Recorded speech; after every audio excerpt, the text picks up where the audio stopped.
เป็นหัวใจของพุทธศาสนา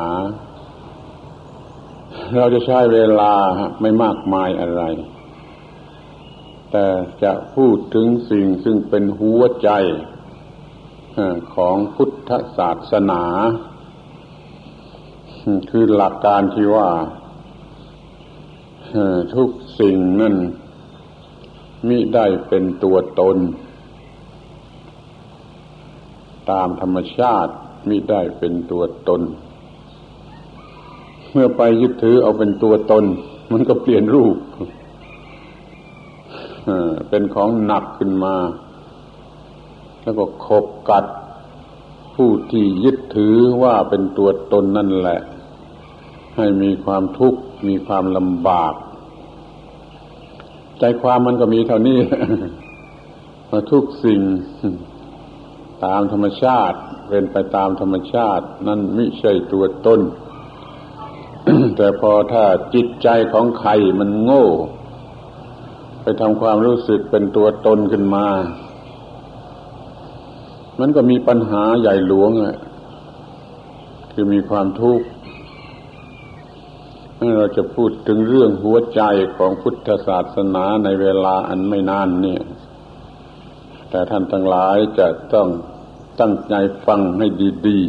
ๆให้กำหนดข้อความให้ดีๆคือให้เข้าใจและใช้เป็นประโยชน์ได้โดยเข้าใจความหมายของคำว่าทุกสิ่งไม่ใช่ตัวตน จงทำให้เป็นเวลาที่สำคัญที่สุดที่จะฟังเรื่องอันสั้นๆนี้ด้วยจิตใจด้วยสติสัมปชัญญะทั้งหมดให้เข้าใจให้ถึงที่สุดโดยทำในใจว่าหัวใจพุทธศาสนามีว่าทุกสิ่งไม่ใช่ตัวตน มีเท่านั้นทุกสิ่งไม่ใช่ตัวตนทีนี้จะต้องปฏิบัติต่อสิ่งที่ไม่ใช่ตัวตนอย่างไรนั่นมันก็มีเรื่องยืดยาวไปแต่มันก็รวมอยู่ในความหมายสั้นๆว่าต้องปฏิบัติให้ถูกต่อความที่สิ่งนั้นไม่ใช่ตัวตนมันยืนหลักว่าทุกสิ่งไม่ใช่ตัวตนเรื่อยๆไปอย่างที่เคยบอกมาบ้างแล้วว่าพุทธศาสนาเดิมแท้เขามีอยู่พุทธศาสนาที่ปรุงใหม่แยกออกไปเป็นนิกายตั้งหลายนิกายที่เป็นใหญ่ๆนิกายใหญ่ๆเป็นหลักเป็นประธานก็มีตั้ง18นิกายอย่างนี้เรื่องนี้ไม่ต้องรู้ก็ได้เพราะต้องการให้รู้แต่เพียงว่าแม้จะแยกออกไปเป็นกี่นิกายก็ตามทีแต่เรื่องที่เป็นหัวใจของคำสั่งสอนนั่นจะตรงกันในข้อนี้ข้อที่ว่าทุกสิ่งไม่ใช่ตัวตนนี่คำอธิบายปลีกย่อยเรื่องประกอบอะไรต่างๆมีอีกมากมายไปตามแบบแห่งนิกายของตนมันก็ต่างกันเป็นธรรมดาแต่หัวใจของคำสั่งสอนที่จะดับทุกข์ได้มันตรงเป็นประโยคเดียวกันหมดว่าธรรมทั้งปวงเป็นอนัตตาไม่ใช่ตัวตนถ้าเข้าใจสิ่งนี้ปฏิบัติสิ่งนี้ได้รับผลจากสิ่งนี้ก็เป็นอันว่าจบเรื่องการได้ฟังอย่างนี้คือได้ฟังทั้งหมดในพุทธศาสนาการได้ปฏิบัติอย่างนี้ก็ปฏิบัติทั้งหมดในพุทธศาสนาคือปฏิบัติอย่างที่รู้ว่าไม่มีตัวตนปฏิบัติต่อสิ่งทั้งปวงอย่างที่ไม่มีตัวตนนั่นแหละเป็นการปฏิบัติทั้งหมดในพุทธศาสนาถ้าได้รับผลจากการปฏิบัตินี้ก็เป็นการได้รับผลทั้งหมดทั้งสิ้นในพุทธศาสนาคือมรรคผลนิพพานทั้งหมดทั้งสิ้นในพุทธศาสนาขอให้ตั้งใจฟังให้ดีแม้ว่าจะอยู่ในชั้นเยาว์วัยอายุยังน้อยได้ยินได้ฟังมาน้อยได้ศึกษามาน้อยก็ไม่เป็นไรขอแต่ให้สนใจฟังให้ดีในข้อนี้ให้เข้าใจให้ได้คำว่าตัวตน นั่นเป็นสิ่งที่ไม่ได้มีอยู่จริงตัวตนเป็นสิ่งที่ไม่ได้มีอยู่จริงแต่จิตมันปรุงความคิดว่าตัวตนขึ้นมาด้วยจิตมันก็รู้สึกอย่างนั้นมันก็เลยมีตัวตนขึ้นมาสำหรับจิตนั้นเนี่ยตัวตนเป็นสิ่งที่ไม่ได้มีอยู่จริงโดยธรรมชาติแต่กลายเป็นมีอยู่จริงเพราะจิตมันคิดว่าอย่างนั้นทุกอย่างมันสำเร็จด้วยจิตมันจะต้องรู้ข้อนี้รู้ข้อที่ว่าจิตมีอยู่เป็นตัวเรื่องเป็นตัวของเรื่องแต่จิตนั่นก็มิใช่ตัวตนจิตนั่นอาจจะคิดว่าตัวตนก็ได้ไม่ใช่ตัวตนก็ได้แล้วแต่ไอ้สิ่งที่มาแวดล้อมให้จิตคิดที่ตามธรรมชาติของจิตนี่ถ้ามันมีความรู้สึกประเภทหนึ่งคือความยินดียินร้ายขึ้นมาแล้วถ้ามันก็จะปรุงความคิดต่อไปว่าเป็นตัวตนคือผู้ยินดียินร้ายเนี่ยจะเกิดเป็นตัวตนขึ้นมาในการบรรยายครั้งที่แล้วเรื่องรอยของพระธรรมนั่นก็ได้บอกแล้วว่าหัวใจการปฏิบัติทั้งหมดนึงคือการมีสติสัมปชัญญะนำอภิชฌาและโทมนัสในโลกออกเสียได้ถ้าท่านยังจำประโยคนี้ได้ดีเข้าใจประโยคนี้ได้ดีก็จะเข้าใจเรื่องต่อไปนี้ได้โดยง่ายในครั้งที่แล้วมาได้เน้นแล้วเน้นอีกเน้นเล่าเน้นแล้วเน้นเล่าถึงว่าหลักปฏิบัติมีอยู่ว่ามีสติสัมปชัญญะนำอภิชฌาและโทมนัสในโลกออกเสียได้ขอย้ำใจความอีกครั้งหนึ่งว่าเรามีตาหูจมูกลิ้นกายใจข้างนอกมันก็มีรูปเสียงกลิ่นรสโผฏฐัพพะธรรมารมณ์6เหมือนกันข้างใน6ข้างนอก6เป็นคู่ปรับกันพอมันถึงกันเข้ายกตัวอย่างเช่นตาถึงกันเข้ากับรูปข้างนอกก็มีผัสสะแล้วก็มีเวทนาคือความรู้สึกพอใจหรือไม่พอใจนั่นแหละคือตัวความยินดียินร้ายสุขเวทนาก็ยินดีทุกขเวทนาก็ยินร้ายเมื่อมีความยินดียินร้ายแล้วมันจะปรุงไปตามลำดับเป็นความรู้สึกว่ามีตัวตนคือตัวกูผู้มีความยินดียินร้ายนั่นเองยกตัวอย่างง่ายๆจากเรื่องหนึ่งเช่นว่าถูกยุงกัดพอยุงกัดแล้วก็เจ็บปวดมันก็ยินร้ายดิถ้าเจ็บปวดมันก็ยินร้ายไอ้ความรู้สึกยินร้ายเนี่ยมันจะปรุงให้เกิดความรู้สึกว่าตัวกูถูกยุงกัดแล้วก็เจ็บตัวกูเจ็บตัวกูเป็นทุกข์ไอ้ความรู้สึกว่าตัวกูเนี่ยมันเป็นเพียงความรู้สึกนะไม่ใช่ตัวตนจริงที่จริงก็มีอยู่แต่ร่างกายแล้วถูกยุงกัดแล้วก็มีความรู้สึกที่ตรงนั้นน่ะตรงที่ยุงกัดนั่นน่ะเป็นความเจ็บแก่ระบบประสาทที่มีอยู่ในร่างกายตามธรรมชาติมีเท่านั้นเองถ้าเรารู้ความจริงข้อนี้ เราก็จะรู้ว่ามีแต่ยุงกัดแล้วก็ปรากฏที่ระบบประสาทที่ตรงนั้นคือความเจ็บแล้วก็รู้สึกได้ด้วยจิตว่าเป็นความเจ็บเรื่องมีเท่านั้นแต่ทีนี้จิตธรรมดาสามัญจิตของบุตุชนนั่นไอ้ความรู้สึกเจ็บหรือรู้สึกไม่ชอบใจเป็นโทมนัสขึ้นมานี่มันปรุงต่อไปจนเกิดความรู้สึกว่าตัวกูถูกยุงกัดแล้วก็เจ็บยุงมันกัดกูมันเป็นความรู้สึกว่ายุงมันกัดกูซึ่งที่แท้มันมีเพียงว่ายุงมันก็มากัดเจาะแค่ที่ตรงนั้นนั่นมันก็มีความรู้สึกเจ็บที่ตรงนั้นตามหน้าที่ของระบบประสาทที่มันจะรายงานว่ามันเจ็บที่ตรงนั้นถึ ซึ่งจะเป็นยุงหรือเป็นอะไรก็ตามมันไม่ได้มีตัวกูมันมีแต่เนื้อหนังธรรมดาถูกยุงเจาะแล้วก็รู้สึกเจ็บโดยระบบประสาทเป็นผู้รายงานว่าเจ็บ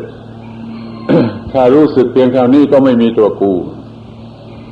เดี๋ยวนี้มันไม่รู้สึกเพียงเท่านั้นไอ้ที่รู้สึกเจ็บไม่พอใจมันปรุงความคิดนะปรุงความคิดแท้ๆความคิดปรุงแต่งแท้ๆนะกูเป็นกูถูกยุงกัดกูก็โกรธเพราะถูกยุงกัดกูเจ็บเพราะถูกยุงกัดไอ้คำว่าความเจ็บมันก็เกิดขึ้นมันไม่ได้เป็นเพียงความรู้สึกแก่ระบบประสาทตามธรรมชาติเสียแล้วถ้าถือเป็นความรู้สึกแก่ระบบประสาทตามธรรมชาติมันก็มีเท่านั้นน่ะมันก็มีความรู้สึกที่สมมติเรียกว่าความเจ็บแต่ไม่ใช่ตัวกูเจ็บไม่ใช่เจ็บของกูแต่คนทั่วไปคนบุตุชนทั่วไปมันไม่หยุดอยู่เพียงเท่านั้นมันปรุงขึ้นมาเป็นความคิดว่ากูถูกยุงกัดกูมันก็เกิดขึ้นกูซึ่งไม่เคยมี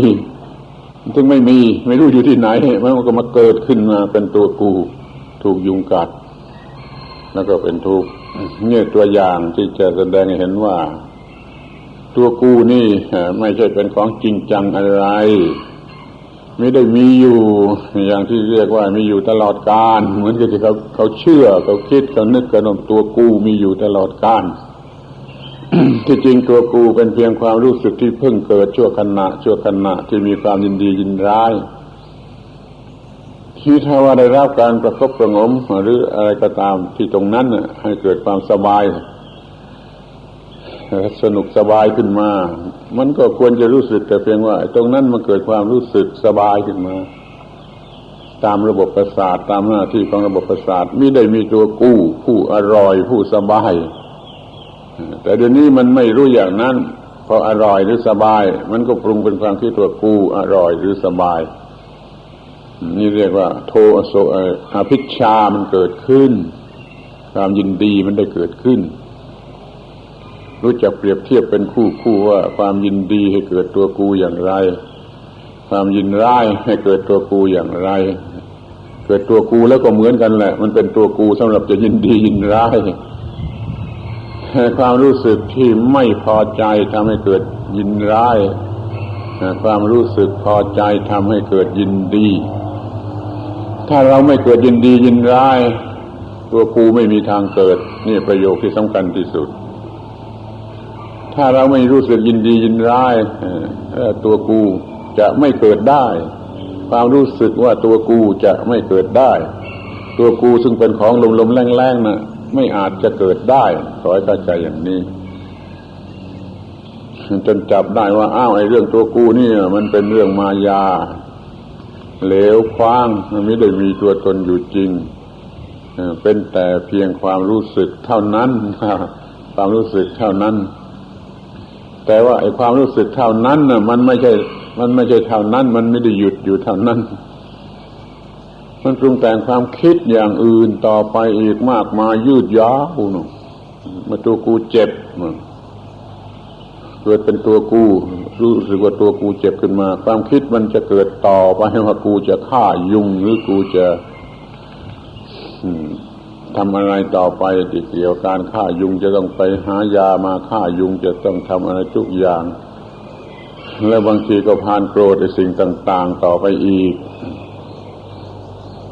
ในกรณีที่เป็นความสบายที่ตรงเนื้อหนังตรงนั้นก็เหมือนกันถ้ามันมีความรู้สึกเป็นตัวกูสบายขึ้นมาแล้วก็คิดต่อไปจะมีจะหาจะยึดครองจะหามาไว้ให้มากจะสะสมให้มากจะทำอย่างนั้นอย่างนี้เพื่อได้ปัจจัยแห่งความสบายมาให้มากก็คิดต่อไปยืดยาวไปไม่ไกลวิธีสิ้นสุดนั่นเป็นเรื่องของในปัญหาคือเป็นเรื่องของความทุกข์ขอให้มองให้เห็นตรงจุดสำคัญที่สุดว่าถ้าไม่มีความรู้สึกยินดียินร้ายและสิ่งที่เรียกว่าตัวกูจะไม่เกิดเมื่อตัวกูไม่เกิดความรู้สึกว่าตัวกูไม่เกิดก็ไม่เกิดความรู้สึกปรุงแต่งต่างๆต่อไปอีกหยุดกันแค่นั้นมันก็ไม่มีตัวกูแล้วก็ไม่มีตัวกูที่ถูกยุงกัดมีว่ายุงมันกัดรู้สึกเจ็บปวดที่ตรงนั้นตามระบบประสาทบอกให้รู้เสร็จแล้วมันก็เลิกกัน ไม่ต้องเป็นทุกข์เป็นร้อนให้มากถ้าจะไล่ยุงก็ไล่ได้จะเป็นอะไรไปแต่ไม่ต้องถึงกับเป็นทุกข์เป็นร้อนโมโหโทโสเป็นไฟขึ้นมาในจิตใจจัดการอย่างไรอย่างหนึ่งให้ยุงมันไปเสียถ้าสมมุติว่าจะเอากันให้ถึงขนาดตบยุงก็อย่าตบด้วยจิตที่โมโหโทโสให้เป็นทุกข์สิผัดไปตามธรรมดายุงมันก็ไปเอาอย่างควายควายมันมีหางมีพวงหางแกว่งไปแกว่งมาถ้าเรือเป็นมากัดที่ตรงไหนมันรู้สึกปวดที่ตรงนั้นมันก็แกว่งไปอย่างนั้นแหละไปไล่ไปอย่างนั้นแหละเรือหางแกว่งไปแกว่งมาคอยไล่ยุงอยู่เรื่อยหรือว่าจะคอยไล่ตรงที่รู้สึกเจ็บปวดไม่มีเจตนาจะฆ่าจะอะไรนักนี่เกี่ยวกับยุงตัวอย่างที่ว่ามีความเจ็บปวดขึ้นมาเกี่ยวกับยุงแล้วมันจะเกิดตัวกู้แล้วมันจะเกิดโทสะเกิดโกฏะเกิดกิเลสกันยืดยาวหรือว่าอร่อยสบายที่ตรงไหนความอร่อยนั้นจะเกิดตัวกู้แล้วความคิดนึกก็จะเป็นไปอย่างยืดยาวที่เรียกว่าความยึดมั่นถือมั่นในความอร่อยในบุคคลผู้อร่อยในสิ่งที่ให้ความอร่อยนี่มันเป็นเรื่องไว้มากมายอย่างนี้นี่เป็นความทุกข์นั้นถ้าอย่ามีความรู้สึกทำนองนี้มันก็จะไม่ต้องมีความทุกข์อะไรก็เป็นไปตามนั่นน่ะเป็นไปตามธรรมชาติน่ะแล้วก็ไม่ต้องมีความทุกข์กันแล้วกันให้มันสวยก็มาทางตาก็เฉยคือไม่ต้องยินดีพอใจให้มันเกิดตัวกู้ว่ากูได้นั่นได้นี่ไม่สวยก็มาทางตาก็ไม่ต้องเกิดโมโหโทโสว่าไม่สวยเนี่ยไพเราะก็มาทางหูก็ต้องไม่เกิดตัวกูว่ากูกำลังไพเราะกำลังเป็นสุขโดยความไพเราะรู้สึกว่าไพเราะนั้นได้แต่ไม่ต้องเป็นตัวกูผู้มีผู้ได้ความไพเราะ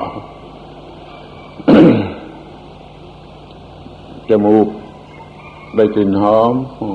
ก็ว่ากลิ่นหอมเท่านั้นแหละก็ตามนั้นแหละก็พอใจ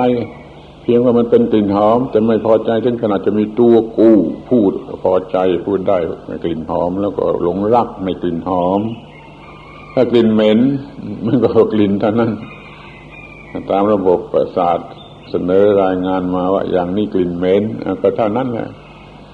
จะจัดการอย่างไรก็จัดแต่ไม่ต้องโกรธไม่ต้องอึดอัดขัดใจจะหลีกหนีไปก็ได้จะทำอะไรก็ได้ลิ้นได้รสอร่อยก็รู้สึกมันเป็นความอร่อยจะรู้สึกอร่อยก็ได้แต่ให้มันหยุดอยู่เพียงแค่นั้นอย่าให้อร่อยนั้นปรุงเป็นตัวกูผู้อร่อยขึ้นมาถ้าไม่อร่อยนี่มันก็อย่างนี้เองรสมันอย่างนี้ไม่ต้องโกรธว่ากูโชคไม่ดีได้กินของไม่อร่อยอย่างนี้แล้วโกรธไม่ต้องถ้าสมมติว่ากินขนมอันนี้มันไม่อร่อยก็คิดว่ามันเป็นอย่างนี้เองนี่ขนมอย่างนี้ขนมอันนี้หรือเวลาอย่างนี้เวลาที่เราไม่ค่อยสบายกินไม่อร่อยหรือว่ากินผลไม้เผอิญมันจืดชืดไปส้มมันไม่หวานแตงโมมันไม่หวานก็ถือว่ามันอย่างนี้เองนี่มันอย่างนี้เองนี่จะต้องโกรธจะต้องขัดใจไปทำไมป่วยการให้เป็นบ้าเองเมื่อจะกินต่อไปก็ได้ไม่กินก็ได้ก็ไม่ต้องขัดใจถ้านึกเสียว่าไอ้ลูกนี้หรือคราวนี้มันมีอย่างนี้มีอย่างชนิดนี้รสชาติมันอย่างนี้คือจืดอย่างนี้ก็กินไปเลยก็กินไปตามที่รู้สึกมันเป็นอย่างนี้ในกรณีนี้ไม่ต้องขัดใจนี่เรียกทางลิ้นทางผิวหนังได้รับสัมผัสนิ่มนวลโดยเฉพาะความรู้สึกเกี่ยวกับกามารมณ์ก็พอใจยินดีสุดเบี่ยงตามธรรมดาของสัตว์อย่างนี้มันจะเกิดตัวกูเข้มข้นเกิดตัวกูเข้มข้น ตัวกูได้สิ่งนั้นตัวกูมีสิ่งนั้นตัวกูอร่อยอย่างนั้นมันก็ปรุงเป็นความคิดต่อไปมากมายแหละจะแสวงหาต่อไปจะสะสมไว้ให้มากจะไปปล้นไปจี้ไปขโมยเอามาไว้ให้มากหรือว่าจะขยันทำงานเอาเงินซื้อหามาไว้ให้มากก็ได้ทั้งนั้นแหละมันเป็นเรื่องยืดยาวต่อไปความรู้สึกอันนี้จะเรียกว่าเป็นความทุกข์นี่ถ้าไม่อร่อยมันกระด้างมันตรงกันข้ามก็อย่างนั้นเองไม่ต้องโกรธไม่ต้องขัดใจไม่ต้องอึดอัดขัดใจ เราก็อยู่ปกตินี่คู่สุดท้ายคือใจกับธรรมารมณ์ความรู้สึกคิดนึกอันใดเรื่องใดเกิดขึ้นในใจก็รู้ว่าโอ้มันปรุงขึ้นมาตามธรรมชาติเช่นนั่นเองไม่ต้องยึดถือเป็นตัวตนหรือว่าเป็นตัวตนแก่เราหรือแก่มันควรจะทำอย่างไรก็ทำไปแล้วเรื่องเหล่านี้ส่วนมากมันก็มาจากความจำในอดีตสัญญาในอดีตความรักความโกรธความเกลียดความกลัวความอะไรต่างๆที่สัญญาในอดีตปรุงขึ้นมาใหม่หวนไปรักใหม่หวนไปโกรธใหม่หวนไปเกลียดใหม่หวนไปกลัวใหม่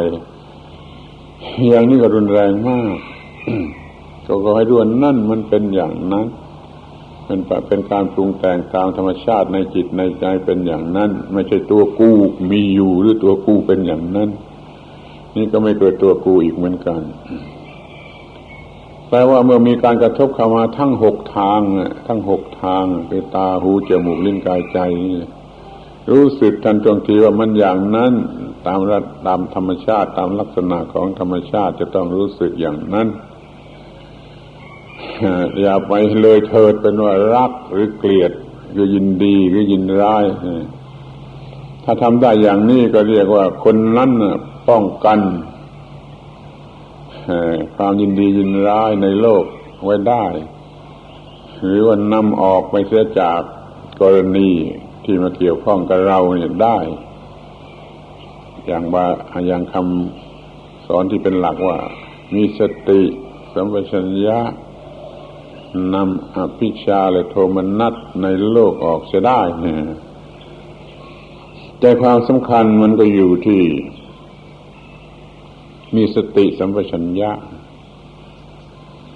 ถ้าไม่มีสติสัมปชัญญะมันทำไม่ได้ก็ต้องไปฝึกให้มีสติสัมปชัญญะตามแบบที่เรียกว่าฝึกกรรมฐานทุกแบบที่ทำให้มีสติสัมปชัญญะ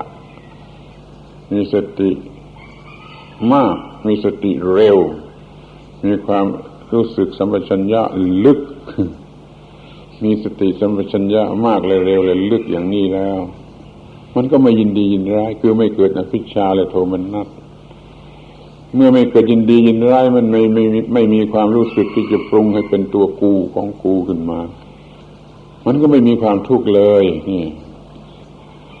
พระอรหันต์ก็มีสติสมบูรณ์ในการที่จะไม่รู้สึกยินดียินร้ายจึงไม่อาจจะเกิดตัวกูของกูได้อีกต่อไปก็ไม่มีความทุกข์เลยโดยประการทั้งปวงเรียกว่าเป็นโลกุตระไม่ต้องมีความทุกข์เพราะโลกนี้หรือเพราะเรื่องต่างๆในโลกนี้อีกต่อไปท่านอยู่เหนือโลกเหนืออำนาจของโลกเหนือการปรุงแต่งของโลกใจความมันมีอยู่อย่างนี้พูดมันยืดยาวแต่ใจความมันนิดเดียวว่าถ้ามันโง่คือมันไม่มีสติสัมปชัญญะแล้วมันก็จะยินดียินร้ายในสิ่งที่มากระทบขั้นยินดียินร้ายแล้วมันก็จะเกิดความรู้สึกประเภทตัวกูประเภทตัวกูเกิดขึ้นเมื่อไรแล้วก็เป็นของหนักเป็นของขบกัดเป็นของเผาลนเป็นของผูกพันหุ้มห่อครอบงำล้วนแต่เป็นความทุกข์ทั้งนั้นน่ะนี่ระวังอย่ายินดียินร้ายเท่านั้นแหละมันก็อาจจะไม่เกิดตัวกูชนิดนั้นทีนี้ก็ดูกันในส่วนลึกว่ามันเกิดได้จากสิ่งทุกสิ่งที่มีอยู่รอบตัวเราในโลกมีกี่ร้อยอย่างพันอย่าง เข้ามาให้เกิดยินดียินร้ายได้ทั้งนั้นแต่ถ้าจะสรุปให้สั้นมันจะเหลือเพียง5 อย่างเรียกว่าขันธ์5ขันธ์ทั้ง5เป็นร่างกายเนี่ยพอทำหน้าที่อย่างใดอย่างหนึ่งได้รู้โผฏฐัพพะที่นิ่มนวลอร่อยได้คนนั้นก็เข้าใจว่า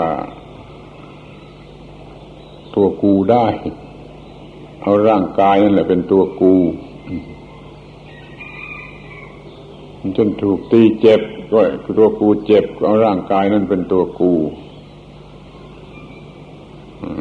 โง่เองเซไปโดนต้นไม้หัวโนมันก็ถือว่าร่างกายนั่นแหละเป็นตัวกูเซไปโดนต้นไม้หัวโนกลายเป็นตัวกูไม่ใช่เป็นเรื่องของร่างกายที่มันปราศจากสติสัมปชัญญะแล้วไปโดนไม้เข้าแล้วมันก็หัวโนตามธรรมชาติมันจะไม่รู้สึกว่าตามธรรมชาติมันจะรู้สึกว่าตัวกูเสมอไป หรือว่าเรามีตาหูจมูกลิ้นกายใจที่ใช้การได้ดีในร่างกายนี่มีตาหูจมูกลิ้นกายตาหูจมูกลิ้นกาย5 อย่างนะที่ใช้การได้ดีก็ว่ามีตัวกูมีของกูมีตาหูจมูกลิ้นกายใจของกูที่ดีแล้วก็หลงรักหลงพอใจทั้งหมดนี้เรียกว่าเอารูปเป็นตัวตนหรือเป็นของตนบางทีเอากายเป็นตัวตนโดยคิดว่ากายเป็นผู้ทำหรือกายเป็นผู้ถูกกระทำอย่างนี้ก็เรียกว่าเอากายเป็นตนในกรณีอย่างอื่นรู้สึกว่ากายของตนถูกกระทำก็เอากายเป็นของตนแล้วอะไรที่มันเกี่ยวกับกายหรือในการกระทำนั้นมันก็กลายเป็นของตนไปหมดนี่เราเอากายเอารูปกายเอารูปขันธ์เป็นของตนกันอยู่วันหนึ่งไม่รู้จักกี่ครั้งถ้ามีดบาดมือมันก็คิดว่ากู ถูกมีดบาดมือไม่ได้คิดว่าเป็นเรื่องตามธรรมดาของธรรมชาติที่ว่ามีดมันบาดมือโดยเหตุที่มันเป็นเช่นนั้น อะไรที่เป็นกายเป็นของกายก็มาเป็นกูเป็นของกูหมดอย่างนี้เรียกว่าเอารูปขันธ์เป็นตัวตนทีนี้เมื่อมีการสัมผัสตาหูจมูกลิ้นกายใจใดๆก็ตามนี่มันเกิดเป็นเวทนาขึ้นมารู้สึกเป็นสุขคือพอใจขึ้นมารู้สึกเป็นทุกข์คือไม่พอใจขึ้นมามันก็โง่ไปว่ากูเป็นสุขกูเป็นทุกข์ไม่ได้คิดว่ามันเป็นอย่างนั้นตามกฎของธรรมชาติเกิดความรู้สึกอย่างนั้นตามกฎของธรรมชาติอย่างนี้เรียกว่าเอาเวทนาเป็นตัวตนเอาเวทนาเป็นตัวตนเวทนาก็เป็นตัวตนเป็นของหนักขึ้นมาที่ในกรณีต่อไปเรียกว่าสัญญาความจำได้หมายรู้หรือความสำคัญมั่นหมายว่าอะไรเป็นอะไรจำอะไรได้หมายมั่นอะไรได้ก็เอาตัวความจำได้หมายมั่นได้นั่นแหละว่าเป็นตัวตนคือเป็นกูจำได้กูสำคัญมั่นหมายได้อย่างนี้เราเอาสัญญาเป็นตัวตนถ้าความจำดีก็ยิ่งพอใจในสัญญาเป็นตัวตนที่ดีอะไรถ้าจำไม่ดีจำเลวหรือลืมก็โกรธเป็นสัญญาที่ไม่ดีคือตัวกูที่เป็นสัญญามันไม่ดีมันเอาสัญญาเป็นตัวกูบ้างเป็นของกูบ้างอย่างนี้เรียกว่าเอาสัญญาเป็นตัวตนที่นี่เมื่อเกิดเวทนาเกิดสัญญาเกิดมาตามลำดับด้วยความยินดียินร้ายเป็นต้นแล้วมันเกิดความคิดอย่างนั้นความคิดอย่างนี้ความคิดไปเป็นลำดับไปมันก็ไม่ได้รู้สึกว่านี่ความคิดนี่มันเป็นผลของไอ้สิ่งเหล่านั้นปรุงแต่งขึ้นมาไม่คิดอย่างนั้นไม่รู้สึกอย่างนั้นไม่มองเห็นอย่างนั้น ก็เป็นกูคิดเนี่ยกูคิดเนี่ยแล้วก็ความคิดของกูเนี่ยมันจะรู้สึกอย่างนี้เสมออย่างนี้เรียกว่าเอาสังขารเนี่ยเป็นตัวตนสังขารขันธ์เป็นตัวตนทีนี้วิญญาณที่มีอยู่ประจำตาหูจมูกลิ้นกายใจตาเห็นอะไรได้หูฟังเสียงอะไรได้จมูกได้กลิ่นอะไรได้ลิ้นรู้รสได้ผิวหนังมีวิญญาณรู้สัมผัสได้หรือใจรู้สึกต่ออารมณ์ได้เอาแต่ละอย่างนี่ซึ่งเป็นความรู้แจ้งทางตาหูจมูกลิ้นกายใจเอาความรู้แจ้งนั้นมาเป็นตัวตนจนถึงกับพูดว่ากูเห็นกูได้ยินได้ฟังกูได้ดมกูได้ลิ้มรสกูได้สัมผัสผิวหนังกูได้รู้สึกคิดนึกเอาวิญญาณที่เกิดอยู่ทางอายตนะทั้งหกนั้นเป็นตัวตนนี่เรียกว่าเอาวิญญาณเป็นตัวตนหมดแล้วเรื่องมันหมดแล้วมันมีเพียง5 เรื่องเท่านั้นแหละอะไรที่จะเข้ามาในรูปแห่งตัวตนมันก็เข้ามาใน5 กองนี้กองใดกองหนึ่งที่ท่านแยกเป็น5 กองเรียกว่าขันธ์5คือรูปกับขันธ์กองรูปเวทนาขันธ์กองเวทนาสัญญาขันธ์กองสัญญาสังขารขันธ์กองสังขารวิญญาณขันธ์กองวิญญาณถ้าเข้าใจถ้าท่านผู้ฟังเหล่านี้เข้าใจต่อไปก็จะมองเห็นได้เองว่าอะไรเข้ามากระทบตนเป็นขันธ์กองไหนอะไรเกิดขึ้นเป็นขันธ์กองไหนอะไรดับไปเป็นขันธ์กองไหนนั่นความรู้แจ้งรู้จักดีที่สุดต่อขันธ์ทั้ง5นั่นแหละเป็นประโยชน์มากจะรู้จักสงเคราะห์เป็นขันธ์ทั้ง5แต่ละขันธ์ละขันธ์แล้วก็จะเห็นเป็นแต่เพียงขันธ์เกิดขึ้นตามเหตุตามปัจจัยไม่มีทางที่จะเป็นตัวกูหรือเป็นของกูไม่มีทางที่จะเป็นตัวตนหรือเป็นของตนไม่มีทางที่จะเป็นอัตตาหรือเป็นอัตตนิยาถ้าเรียกเป็นบาลีคำคู่นั้นก็มีว่าอัตตาตนอัตตนิยาของตนทีนี้ถ้ามันโกรธจัดขึ้นมาตัวกู้ของกู้ก็เรื่องเดียวกันเลยอัตตาหรืออัตตนิยาอยู่ในรูปตัวตนหรือของตนก็ได้อยู่ในรูปตัวกูหรือของกูก็ได้ เมื่อมีรู้สึกเป็นอัตตาเป็นอัตตนิยาแล้วเป็นความทุกข์ทันทีเพราะมันเป็นการหิ้วของหนักในทันทีที่เกิดความรู้สึกว่าตัวตน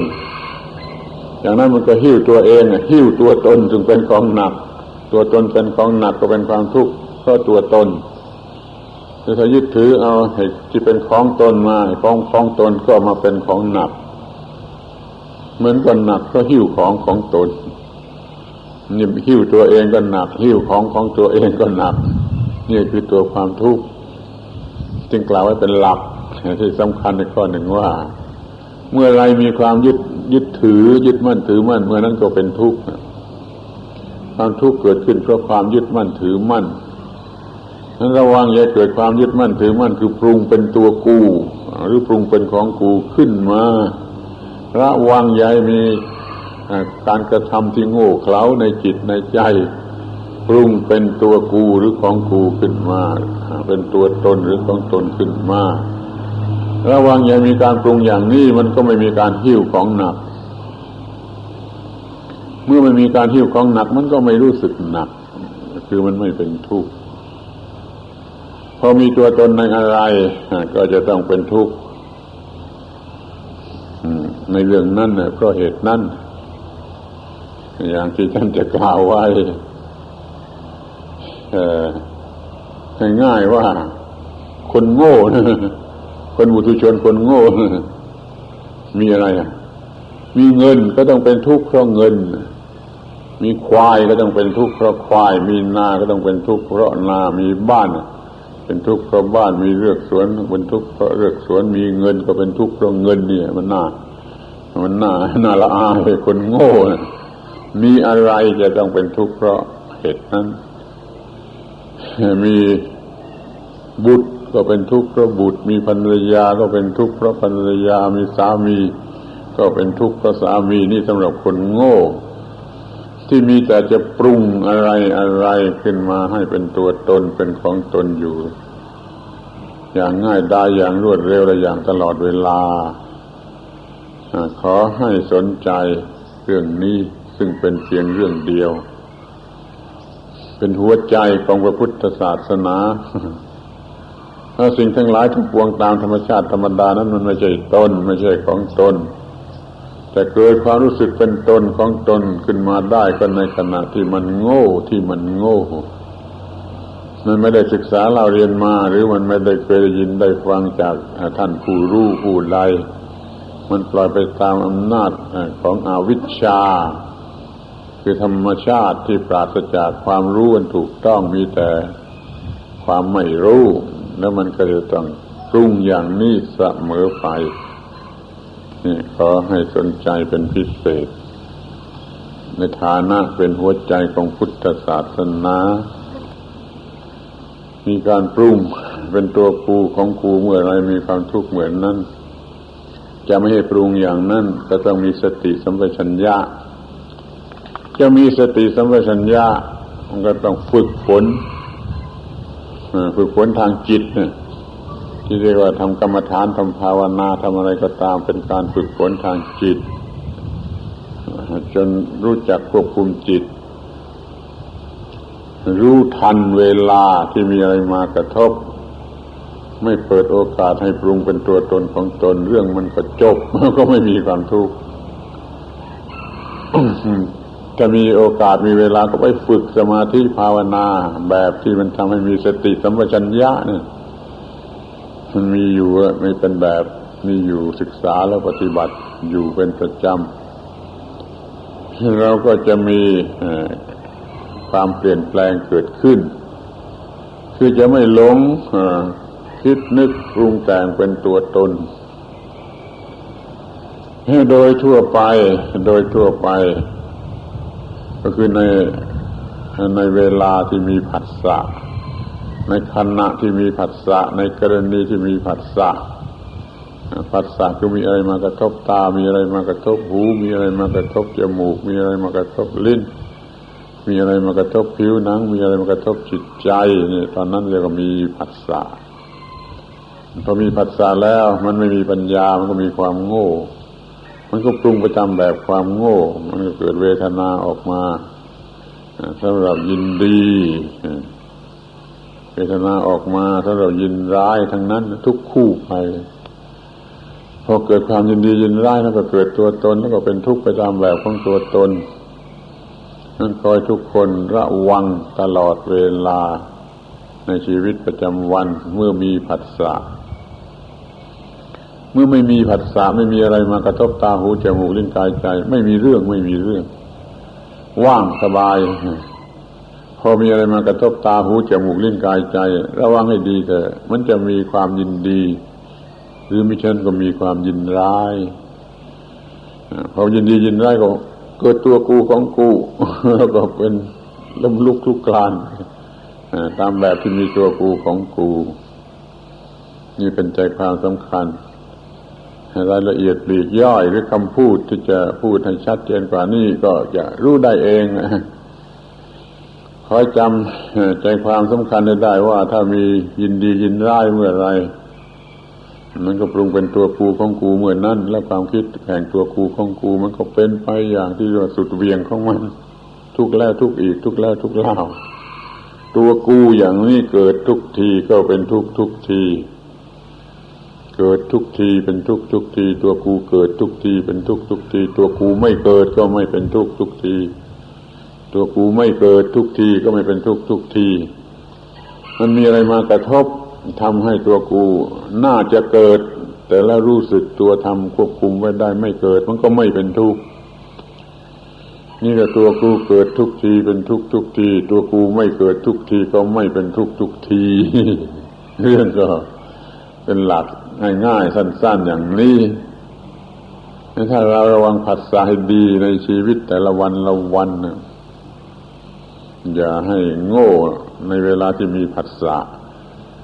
แล้วมันก็จะรู้โอ้มันเช่นนั่นเองมันเช่นนั่นเองมันอย่างนั่นเองตามธรรมชาติมันอย่างนั่นเองไม่ต้องยินดียินร้าย ท่านจะต้องศึกษาที่ตัวความยินดียินร้ายที่เกิดอยู่เป็นประจำวันเป็นปกติของคนของตนเองโดยเฉพาะนั่นแหละถ้าจะศึกษาธรรมะก็ต้องศึกษาที่ตรงนี้เหมือนกับศึกษาในพระไตรปิฎกทั้งหมดแหละ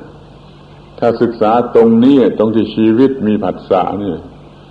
ศึกษาให้รู้จักว่ามันจะเกิดความทุกข์อย่างไรมันจะไม่เกิดความทุกข์อย่างไรให้รู้แจ้งชัดและควบคุมไว้ให้ไปในหนทางที่ไม่เกิดทุกข์ไม่เกิดตัวกูของกูนั่นคือรู้ทั้งหมดปฏิบัติทั้งหมดได้ผลทั้งหมดที่เป็นที่น่าพอใจทั้งหมดนี่เรียกว่าหัวใจของพระพุทธศาสนาพูดให้สั้นต่อไปอีกก็ว่ารู้จักควบคุมผัสสะการกระทบไม่เกิดความรู้สึกยินดียินร้ายเท่านี้เองควบคุมผัสสะทุกครั้งทุกกรณีที่มากระทบนั้นไม่เกิดยินดียินร้ายโดยรู้มันเช่นนี้เองตามธรรมชาติเช่นยุงกัดก็มีความรู้สึกเช่นนี้เองตามธรรมชาติก็ไม่ต้องยินร้ายหรือได้รับการประคบประงมอบนวดอะไรต่างๆมีสบายขึ้นมาก็มันก็เช่นนี้เองตามธรรมชาติไม่ต้องยินดีเมื่อต้องการความปกติก็ทำไปตามที่ว่ามันไม่ต้องยินดียินร้ายถ้ายินดียินร้ายมันก็ผิดปกติแล้วมันก็มีความทุกข์แล้วช่วยไม่ได้ถ้าใครต้องการจะได้รับประโยชน์จากพระพุทธศาสนาหรือจะให้พระพุทธศาสนามาช่วยได้คุ้มครองได้ก็จงศึกษาเรื่องนี้รู้จักเรื่องนี้คือรู้จักเรื่องของผัสสะควบคุมผัสสะไว้ให้ได้มีสติสัมปชัญญะควบคุมผัสสะไว้ให้ได้ไม่ยินดียินร้ายและไม่เกิดตัวกูของกูก็เลยปลอดภัยถ้าทำได้อย่างนั้นเด็ดขาดไปเลยไม่กลับไปกลับมาก็เป็นพระอรหันต์ถ้าทำได้เป็นส่วนมากก็เป็นพระอริยบุคคลรองลงมาถ้าทำไม่ได้เลยก็เป็นบุถุชนธรรมดาหน้าโง่ไปตามเดิมมันจะต้องดิ้นรนเจ็บปวดทุกครั้งทุกคราวที่มันมีความยินร้ายหลงไหลลิงโลดไปทุกคราวที่มีความยินดีจึงเรียกว่ามันเหมือนกับว่าเกิดใหม่เป็นคนที่มี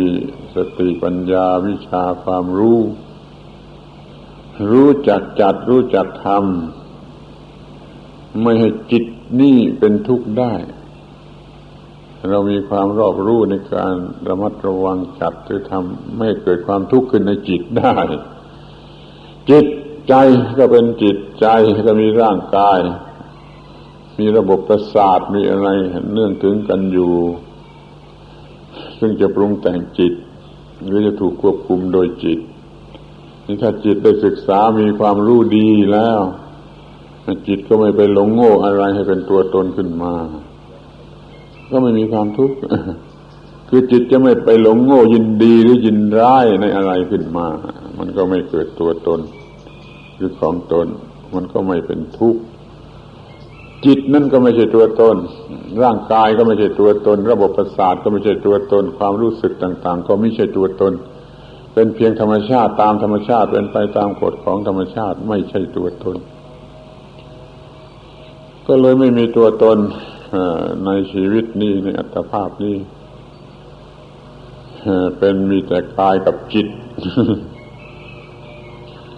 หรือสิ่งที่รู้สึกกับจิตเรียกว่ามีกายกับจิตก็พอไอ้สิ่งที่รู้สึกกับจิตมันก็นับรวมเป็นจิตแต่เขาเรียกว่าเจตสิกจิตมีเจตสิกผสมอยู่ด้วยทุกๆเรื่องแต่เจตสิกก็ไม่ใช่ตัวตนจิตก็ไม่ใช่ตัวตนร่างกายก็ไม่ใช่ตัวตนอุปกรณ์ที่ให้เกิดความรู้สึกต่างๆเช่นระบบประสาทอย่างนี้ก็ไม่ใช่ตัวตนเป็นเพียงธรรมชาติที่มีความสามารถในการจะรู้สึกต่อสิ่งต่างๆอย่างนั้นเองเป็นอันว่าไม่มีตัวตนทั้งหมดทั้งกระบี่ทั้งชีวิตทั้งกระบี่ไม่มีตัวตนนี่เรื่องไม่มีตัวตนในพระพุทธศาสนาเป็นอย่างนี้พระพุทธศาสนามีคำสอนซึ่งเป็นหลักเป็นหัวใจว่าสิ่งทั้งปวงไม่ใช่ตัวตน นี่ก็อย่างที่ว่านี่ร่างกายนี่ก็ไม่ใช่ตัวตนจิตนี่ก็ไม่ใช่ตัวตนความคิดนึกของจิตก็ไม่ใช่ตัวตน สิ่งที่มีความรู้สึกทางประสาทอาจนะก็ไม่ใช่ตัวตนแต่ถ้ามันมีการ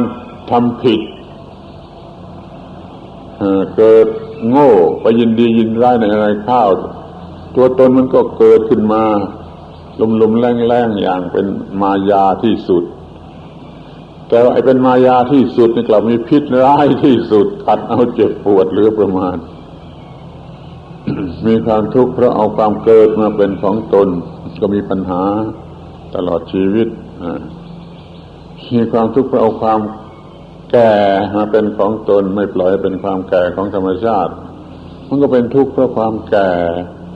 เอาความเจ็บมาเป็นของตนไม่ปล่อยให้เป็นความเจ็บของธรรมชาติมันก็เป็นความทุกข์มีความทุกข์เพราะความเจ็บความตายตามธรรมชาติของธรรมชาติก็ออกมาเป็นความตายของตนมันก็มีความทุกข์เนื่องโดยความตายหรือปัญหาทุกอย่างที่เกี่ยวกับความตายนี่จึงว่ามันมีอะไรเป็นตัวตนมันจะมีความทุกข์เพราะเหตุนั้นมีบุตรก็เป็นทุกข์เพราะยึดถือว่าบุตรของตนมีภรรยาก็เป็นทุกข์เพราะยึดถือเป็นภรรยาของตนมีสามีก็ยึดถือสามีว่าของตนมีวัวควายไร่นาก็ยึดถือวัวควายไร่นาของตนมีเกียรติยศชื่อเสียงก็ยึดถือชื่อเสียงของตนมันเป็นที่ตั้งแห่งความยึดมั่นถือมั่นว่าของว่าตัวตนหรือว่าของตนด้วยกันทั้งนั้นถ้าไอ้ความรู้สึกตัวตนของตนไม่เกิดของใหม่ๆของมายาเหล่านี้ไม่มาเกิดในจิตใจจิตใจก็สงบสุขอยู่ตามธรรมชาติอยู่ตามธรรมชาติของเดิมนั่นน่ะไม่โง่แล้วก็ไม่ฉลาดอะไรแต่มันไม่มีการปรุงแต่งนะแต่พอโง่หรือฉลาดก็ตามมันก็มีการปรุงแต่งโง่ปรุงแต่งไปทำแบบโง่ฉลาดก็ปรุงแต่งไปตามแบบฉลาด ปรุงแต่งแบบโง่ก็มีตัวตนเกิดขึ้นมาเป็นทุกข์ปรุงแต่งแบบฉลาดก็คือปรุงแต่งไม่ให้มีความรู้สึกว่าตัวตนระงับความรู้สึกว่าตัวตนเสียมันก็ไม่เป็นทุกข์นั่นคอยเราทุกคนรู้จักหัวใจของพระพุทธศาสนาสั้นๆว่าทุกอย่างทุกสิ่งหรือธรรมทั้งปวงไม่ใช่ตัวตนพอได้เกิดขึ้นในลักษณะใดก็ตามอย่าได้หลงยินดียินร้ายแล้วเกิดตัวตนมีสติสัมปชัญญะควบคุมตนอย่ายินดียินร้ายในสิ่งใดมันก็ไม่เกิดความทุกข์เพราะสิ่งนั้นดังนั้นขอให้ท่านทั้งหลายเข้าถึงหัวใจของพระพุทธศาสนาซึ่งมีอยู่เพียงสั้นๆว่าสิ่งทั้งปวงเป็นอนัตตามีสติให้เห็นเป็นอนัตตาอยู่ในทุกๆกรณีมีหน้าที่อะไรจะทำไปก็ทำด้วยสติปัญญาไม่ทำด้วยกิเลสตัณหาของตัวกูไม่ต้องมีตัวกูเข้ามาให้เป็นทุกข์ก็ทำได้ จะศึกษาเล่าเรียนก็ศึกษาเล่าเรียนด้วยสติปัญญาที่ถูกต้องอย่าทำไปด้วยความหวังด้วยกิเลสตัณหาว่าของกูว่าตัวกูมันจะเป็นทุกข์มันจะเป็นบ้าตายหรือเป็นโรคประสาทเสียตั้งแต่ยังเป็นนักเรียนเราดำรงชีวิตชนิดที่ฉลาดทันเวลาอยู่เสมอไม่ปรุงเป็นความคิดว่าตัวกูของกูขึ้นมาสมมติว่าเสาไล่ได้มันก็ว่าถูกแล้วมันทำอย่างนั้นมันก็เสาไล่ได้ยังไงอย่างที่เรียกเสาไล่ได้ ที่เสาไล่ตกก็มันก็ถูกแล้วก็มันทำอย่างนั้นนี่เพราะมันทำได้อย่างนั้นเท่านั้นมันก็เสาไล่ตกก็ไม่ต้องเสียใจไม่ต้องร้องไห้เสาไล่ได้ก็ไม่ต้องดีใจเหมือนกับคนบ้าเป็นคนปกติอยู่ทั้งเสาไล่ได้และเสาไล่ตกแล้วก็เรียนให้ดีอย่างยิ่งด้วยสติปัญญาเรื่อยๆไปมันก็จะจบการศึกษาเข้าสักวันหนึ่งเป็นแน่นอนตลอดเวลาไม่เป็นทุกข์ ถ้ามาอย่างนั้นน่ะมันจะเหมือนกับคนบ้าละเดี๋ยวหัวเราะเดี๋ยวร้องไห้เดี๋ยวหัวเราะเดี๋ยวร้องไห้คือยินดียินร้ายเดี๋ยวหัวเราะเดี๋ยวร้องไห้อยู่เช่นนี้ตลอดไปมันเป็นความระหกระเหินเป็นชีวิตที่หาความปกติสุขไม่ได้เราไม่ต้องการเราต้องการจะเป็นมนุษย์ที่ดีกว่านั้นเราจึงมีวิธีควบคุมจิตใจไม่ให้ระหกระเหินโดยความยินดีหรือยินร้ายแล้วมันก็ไม่เกิดตัวกูของกูแล้วก็ไม่มีความหนักซึ่งเป็นความทุกข์แต่ประการใดนี่คือหัวใจของพระพุทธศาสนาใช้เวลาสั้นๆเพียงเท่านี้พูดก็หมดแล้วแต่ส่วนการปฏิบัตินั้นมันแล้วแต่ว่าจะปฏิบัติได้เพียงเท่าไรมันอาจจะตลอดชีวิตปฏิบัติไม่ได้มันก็ได้เหมือนกันแต่ถ้าเป็นคนตั้งใจดีระมัดระวังดีไม่ต้องตลอดชีวิตแต่มันจะปฏิบัติได้ภายในครึ่งชีวิตหรือภายในเวลาอันสั้นมันจะรู้จักควบคุมจิตใจไม่ให้เป็นทุกข์ได้เป็นแน่นอนนี่ขอให้ท่านทั้งหลายรู้จักไอ้สิ่งที่เรียกว่าชีวิตรู้จักความทุกข์ของชีวิตรู้จักความไม่มีทุกข์หรือความดับทุกข์ของชีวิตรู้ว่าแม้แต่ชีวิตนี่ก็เป็นอนัตตาไม่ใช่ตัวตนประกอบขึ้นมาด้วยร่างกายซึ่งไม่ใช่ตัวตนจิตใจซึ่งไม่ใช่ตัวตนความรู้สึกคิดนึกซึ่งไม่ใช่ตัวตนอุปกรณ์ของความรู้สึกคิดนึกซึ่งก็ไม่ใช่ตัวตนอะไรมันจึงไม่ใช่ตัวตนนี่คือชีวิตจึงไม่ได้ยึดถือว่าชีวิตของกู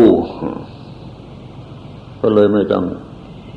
กลัวไม่ต้องรักไม่ต้องโกรธไม่ต้องเกลียดไม่ต้องกลัว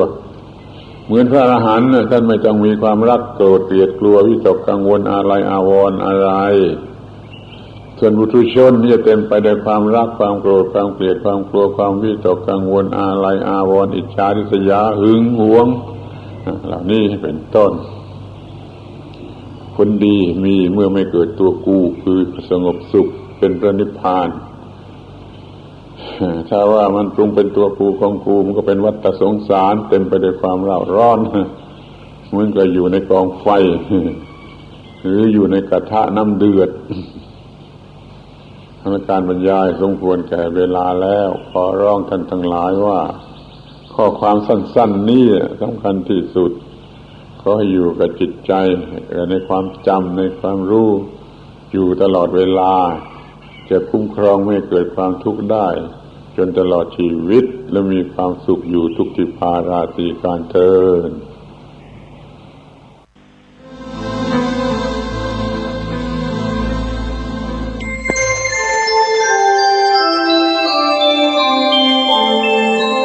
ขณะนี้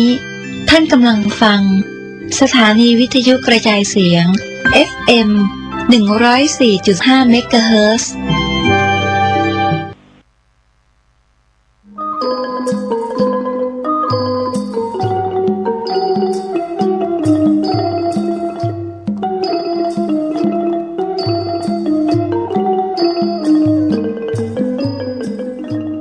ต่อจากนี้ไปเป็นการแสดงปาฐกถาธรรมโดยพระพรหมมังคลาจารย์หรือหลวงพ่อปัญญานันทภิกขุแห่งวัดชลประทานรังสฤษฎ์ปากเกร็ดนนทบุรีเรื่องเวลามีค่ากับชีวิตขอเชิญท่านสาธุชนรับฟังได้ณบัดนี้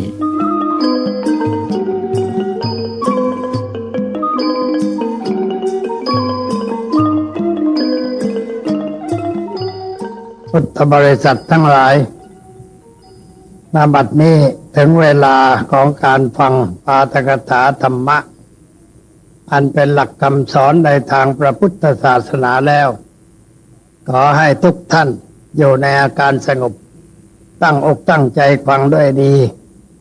เพื่อให้ได้ประโยชน์อันเกิดขึ้นจากการมาวัดตามสมควรแก่เวลาวันนี้เป็นวันอาทิตย์ที่20เดือนพฤศจิกายนอีก10วันก็หมดเดือนแล้ววันเวลานี่มันล่วงไปอย่างรวดเร็ว เหลือเกินเพราะฉะนั้นท่านจึงกล่าวว่าเวลาล่วงไปบัดนี้เราทำอะไรอยู่ท่านสอนให้คิดบ่อยๆให้คิดบ่อยๆว่าเวลาล่วงไปบัดนี้เราทำอะไรอยู่ก็เพื่อจะให้เกิดความสำนึกในหน้าที่ที่เราจะต้องทำเพราะเราทุกคนมีหน้าที่ที่จะต้องทำเมื่อนึกถึงเวลาก็จะได้นึกว่าเราทำอะไรและสิ่งนั้นที่เราทำจะสำเร็จเรียบร้อยเมื่อใดเพื่อเตือนใจให้คำนึงถึงเวลาที่ล่วงไปเพราะเวลาที่ผ่านไปนั้นไม่ได้ผ่านไปเฉยๆแต่ว่าชุดฆ่าเราไปด้วยกับเวลาสิ่งที่เราได้รับจากการล่วงไปของเวลาก็คืออายุเป็นเครื่องหมายของความชราเป็นเครื่องหมายของความแก่ที่เกิดขึ้นในชีวิตของเราและเป็นเครื่องเตือนใจว่าใกล้เข้าไปแล้วใกล้อะไรใกล้ความตายนั่นเองเราทุกคนเดินไปล่วงไปก็ใกล้เข้าไปท่านจึงเปรียบเหมือนกับวัวหรือสัตว์ที่เขาจะนำไปฆ่าเดินไปก็ใกล้เข้าไปคือใกล้โรงฆ่าสัตว์เมื่อไปถึงที่ฆ่าเขาก็ฆ่าสัตว์นั้นให้ถึงแก่ความตายชีวิตของคนเรานี่ก็เหมือนกันเราเดินไปก็เรียกว่าใกล้ต่อความตายเข้าไปทุกวันเวลาวันหนึ่งเราก็จะต้องตายหนีความตายไปไม่พ้นท่านสอนให้คิดว่าอย่างนี้เพื่อจะไม่ประมาทไม่ทำชีวิตให้อยู่โดยไม่ได้ทำอะไรมีกิจอะไรที่เราจะต้องจัดต้องทำก็จะได้รีบทำกิจนั้นเพื่อให้สำเร็จประโยชน์เป็นไปด้วยดีอันนี้เป็นเรื่องที่สำคัญอยู่ในชีวิตประจำวันโดยเฉพาะพวกเราที่เป็นพุทธบริษัทก็ต้องหมั่นคิดถึงเวลาไว้บ้าง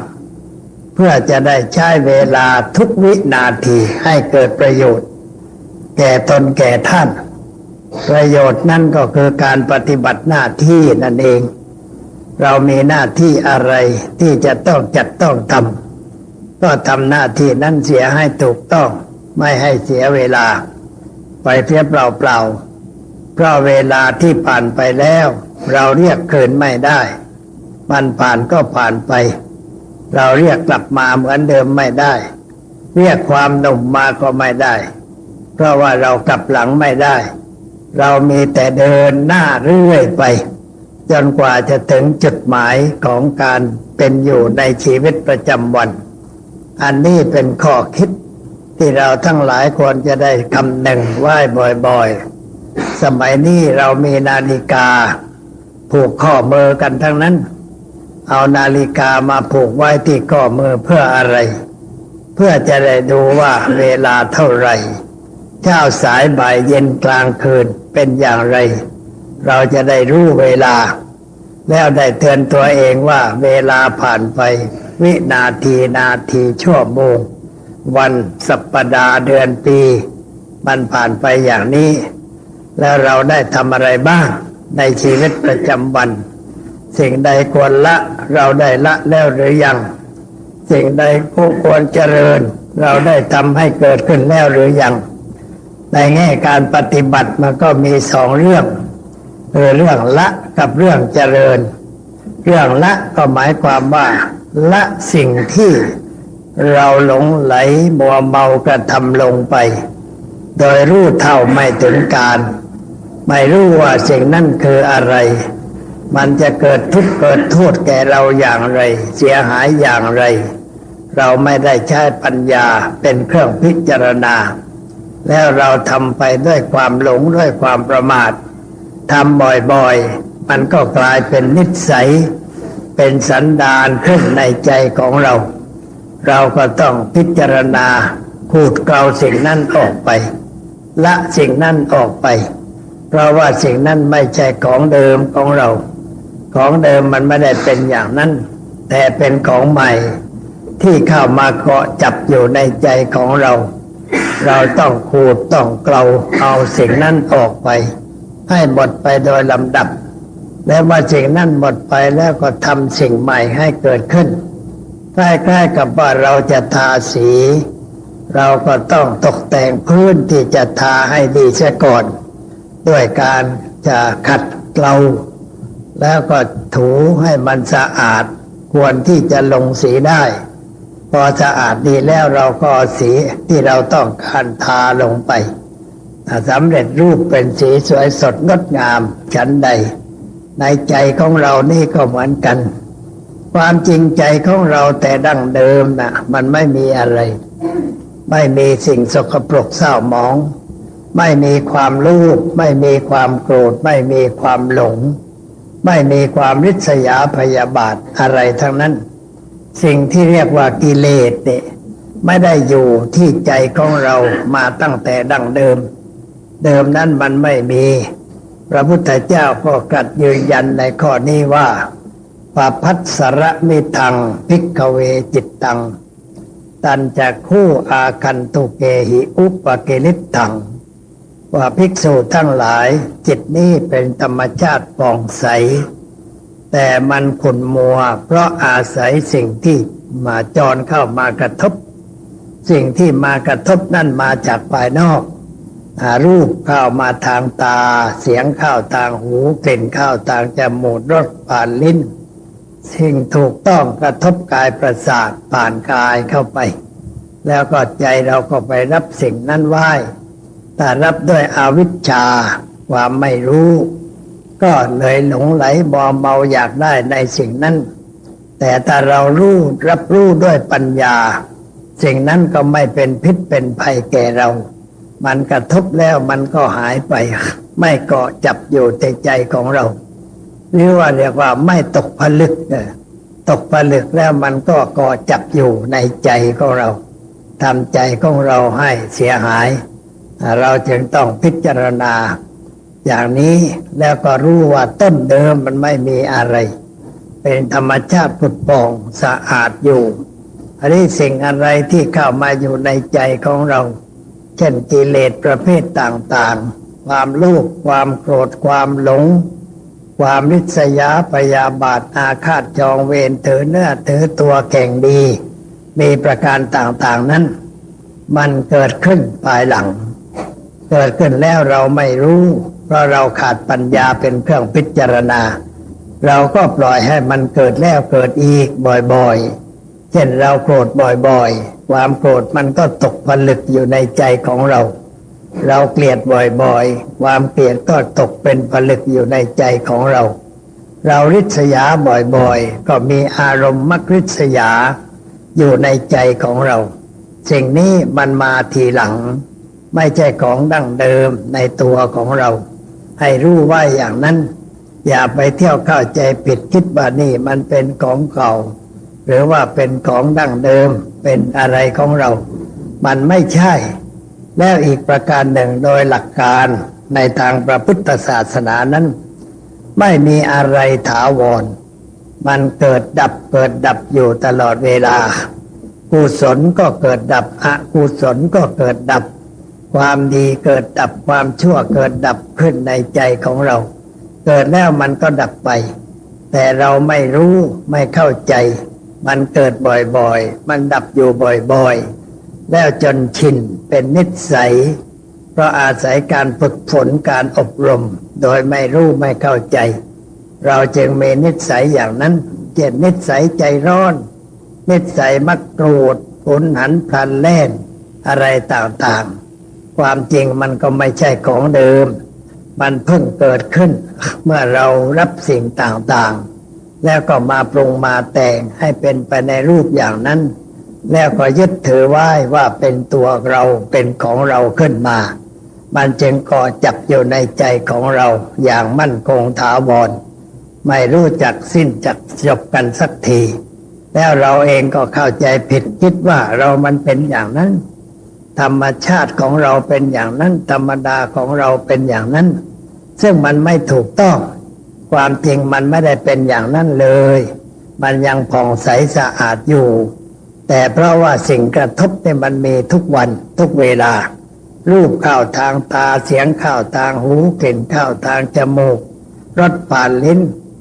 สิ่งที่กระทบประสาทก็มากระทบเนื้อหนังของเราเราก็ไปรับสิ่งนั้นชอบใจในสิ่งนั้นพอใจหลงไหลมัวเมาอยู่ในสิ่งนั้นมันก็เกิดอะไรขึ้นในใจของเราตามที่มันเคยเกิดสิ่งที่เคยรักมันก็รักสิ่งที่เคยเกลียดมันก็เกลียดสิ่งที่เราริษยามันก็ทำให้ริษยาทำให้เกิดพยาบาทอาฆาตจองเวรมันขึ้นมาในใจของเราเป็นเรื่องไปเพราะมันตกตะกอนอยู่ในใจของเราไม่รู้จักหมดไม่รู้จักสิ้นที่มันไม่หมดสิ้นก็เพราะเราไม่รู้วิถีทางของมันไม่รู้ว่าสิ่งนั้นเกิดจากอะไรมาทางใดและให้ทุกข์อะไรให้โทษอย่างไรให้ความเป็นอย่างไรในใจของเราเราไม่รู้ไม่เข้าใจในสิ่งนั้นแล้วก็นึกว่ามันดีมันเป็นอย่างนั้นมันเป็นอย่างนี้ด้วยประการต่างๆสภาพจิตใจก็เลยติดข้องอยู่ในสิ่งนั้นไม่รู้จบไม่รู้สิ้นไม่รู้จักเปลี่ยนแปลงความคิดไม่พิจารณาเห็นโทษของสิ่งนั้นมันก็เกิดเรื่อยไปพระท่านจึงสอนว่าเราจะต้องพิจารณาให้เห็นทุกข์ของสิ่งนั้นให้เห็นโทษของสิ่งนั้นว่ามันไม่ดีอย่างไรให้โทษอย่างไรเช่นความโลภเกิดขึ้นเนี่ยเราก็ต้องพิจารณาว่าความโลภนี่มันให้โทษอะไรให้ทุกข์อะไรแก่เราคนที่ถูกความโลภครอบงำแล้วก็ตามืดหูไม่ได้ยินเสียงดีเสียงชอบใจก็คิดไม่ถูกต้องเพราะความโลภครอบงำจิตใจและตัวโลภนั่นแหละจะเป็นเหตุให้เราทำผิดศีลธรรมด้วยประการต่างๆคนไปฆ่าคนทำร้ายร่างกายเขาเพราะความโลภก็มีไปลักของเขาเพราะความโลภไปประพฤติผิดในเรื่องกามารมณ์ก็เพราะความโลภพูดจาโกหกหลอกลวงต้มตุ๋นเขาก็เพราะความโลภอยากได้ในสิ่งที่เขามีอยู่เราอยากได้ก็คือมีความโลภแล้วก็กระทำความผิดคนไปดื่มสุราเมรัยสิ่งเสพติดก็เพราะความโลภในสิ่งนั้นแล้วก็ติดอยู่ในรสของสิ่งนั้นเลิกไม่ได้ละไม่ได้แต่ความโลภเกิดขึ้นแล้วมันเป็นอย่างนั้นเหตุได้เป็นเหตุให้เกิดความเสียหายเราก็ควรพิจารณาต่อไปว่าเราทำอย่างนั้นเราเป็นทุกข์หรือเป็นสุขเช่นเราคิดจะไปทำร้ายเขาไปฆ่าเขาใจเราสบายหรือว่าใจเราไม่สบายใจสะอาดหรือใจผมไม่สะอาดใจสงบหรือใจไม่สงบเราพิจารณาถ้าพิจารณาก็จะมองเห็นด้วยใจของตนเองคือเห็นว่าสิ่งนี้ว่าเกิดขึ้นแล้วทำให้ร้อนทำให้มืดทำให้เกิดความหลงไหลมัวเมาในเรื่องต่างๆแล้วก็ทำผิดเมื่อทำผิดเราก็ต้องเป็นผู้รับโทษของความผิดนั้นเราหนีจากความผิดที่เราทำไว้ไม่ได้เพราะทำอย่างใดเราก็ต้องได้อย่างนั้นเราพิจารณามองเห็นว่ามันเป็นทุกข์เป็นโทษอย่างไรแล้วก็คิดไปถึงคนอื่นว่าเรามีความโลภแล้วเราไปทำคนอื่นให้เดือดร้อนเช่นไปทุบตีเขาไปฆ่าเขาไปแย่งทรัพย์มรดกของเขาไปแย่งลูกแย่งเมียของเขามาเป็นของตัวไปพูดจาโกหกหลอกลวงต้มตุ๋นเขาเช่นมีการตกทองอะไรต่างๆที่ปรากฏเป็นข่าวอยู่ในหนังสือพิมพ์ไปหลอกไปต้มเอาเงินเขามาเป็นประโยชน์ส่วนตัวแต่เราคิดว่าคนที่เราต้มเราตุ๋นมานั้นเขาจะมีความสบายใจไหมเขาไม่มีความสบายใจเขามีความวิตกกังวลมีความทุกข์มีความเดือดร้อนใจเราทำให้คนอื่นเป็นทุกข์แต่มันดีหรือไม่ก็คิดแต่ละเอียดเอาตัวเราไปเปรียบกับตัวเขาว่าถ้าสมมติว่าเขามาทำกับเราเช่นนั้นบ้างเราจะรู้สึกอย่างไรเขามาตีเรารู้สึกอย่างไรเขาจะมาฆ่าเรารู้สึกอย่างไรเขามาลักของเราไปเราจะรู้สึกอย่างไร เขามาจุดฆ่าลูกหลานของเราไปเรารู้สึกอย่างไรเขามาพูดโกหกหลอกลวงเราจะรู้สึกอย่างไรเราพิจารณาแล้วก็จะเห็นประจักษ์แก่ใจตนเองว่ามันเป็นเหตุให้เกิดความทุกข์เกิดความเดือดร้อนใจเป็นการสะสมสิ่งเศร้าหมองให้เกิดขึ้นในใจของเราเป็นเรื่องที่เราไม่ควรคิดอย่างนั้นไม่ควรพูดอย่างนั้นไม่ควรกระทำอย่างนั้นไม่ควรจะปล่อยให้ความโลภเกิดหุ้มห่อจิตใจเพราะทำให้เราเสียหายท่านกล่าวไว้ว่าโลภธัมมานังปริปันโทแปลว่าความโลภเนี่ยเป็นอันตรายของของคุณธรรมทั้งหลายเวลาโลภนั้นคุณธรรมไม่มีสิ่งดีงามหายไปจากใจของเราคนเราถ้าไม่มีสิ่งดีสิ่งงามไม่มีธรรมะเป็นหลักประจำใจแล้วจะเรียกว่าเป็นคนได้อย่างไรเป็นคนดีได้อย่างไรเรียกไม่ได้ชีวิตตกต่ำเศร้าหมองต้องมันพิจารณาในแง่อย่างนั้นแล้วเราก็จะเห็นว่ามันไม่ดีเมื่อเห็นว่าไม่ดีก็ระวังไม่ให้มันเข้ามาที่ใจของเราไม่ให้เกิดขึ้นที่ใจของเราความโกรธนี่ก็เหมือนกันคนที่มีโทสะจริตใจร้อนใจเร็วหุนหันพลันแล่นทำอะไรก็ขาดความยั้งคิดยั้งกรองเป็นผู้ที่สร้างปัญหาให้แก่ตนแก่คนข้างเคียงแก่สังคมแก่ส่วนรวมด้วยประการต่างๆเพราะมีจิตคิดประทุษร้ายอยู่ตลอดเวลาอันจิตที่คิดประทุษร้ายคนอื่นด้วยความโกรธนั้นหน้าตาก็ไม่ส่องใสไม่ยิ้มย่องผ่องใสไม่มีใจเบิกบานกับใครๆหน้านิ้วคิ้วขมวดอยู่ตลอดเวลาเหมือนกับว่ามีอะไรมันหนักอยู่ในอกในใจอย่างนั้นแหละภายนอกมันแสดงออกอย่างนั้นแล้วอะไรที่ตัวทำมันก็หยาบไม่ค่อยจะเรียบร้อยบ้านช่องก็ไม่เรียบร้อยแต่งตัวก็ไม่เรียบร้อยสิ่งแวดล้อมที่อยู่รอบตัวคนใจร้ายมันก็ไม่ค่อยเรียบร้อยมีนิสัยหยาบไม่มีความประณีตไม่มีความรักสวยรักงามรักความเป็นระเบียบเรียบร้อยและถ้าหากว่าอะไรมากระทบก็ปึงปังโผงผางเหมือนดินประสิวไวไขว่ถูกไฟกระทบติดก็ระเบิดปึงปังออกมาทำให้เกิดความเสียหายแก่คนที่อยู่ในบริเวณนั้นฉันใดใจเราที่มีความโกรธครอบงำใจมักจะมองคนอื่นในแง่ร้ายมองลูกในแง่ร้ายไม่ได้มองในแง่ที่ถูกต้องตามกฎเกณฑ์ของธรรมชาติแต่เรานึกว่าสิ่งนั้นไม่ดีสิ่งนั้นไม่สวยไม่งามไม่เป็นอย่างนั้นมองคนก็มองในแง่ร้ายไม่ได้ดูว่าเขาดีอย่างไรเขามีนิสัยใจคออย่างไรเราไม่คิด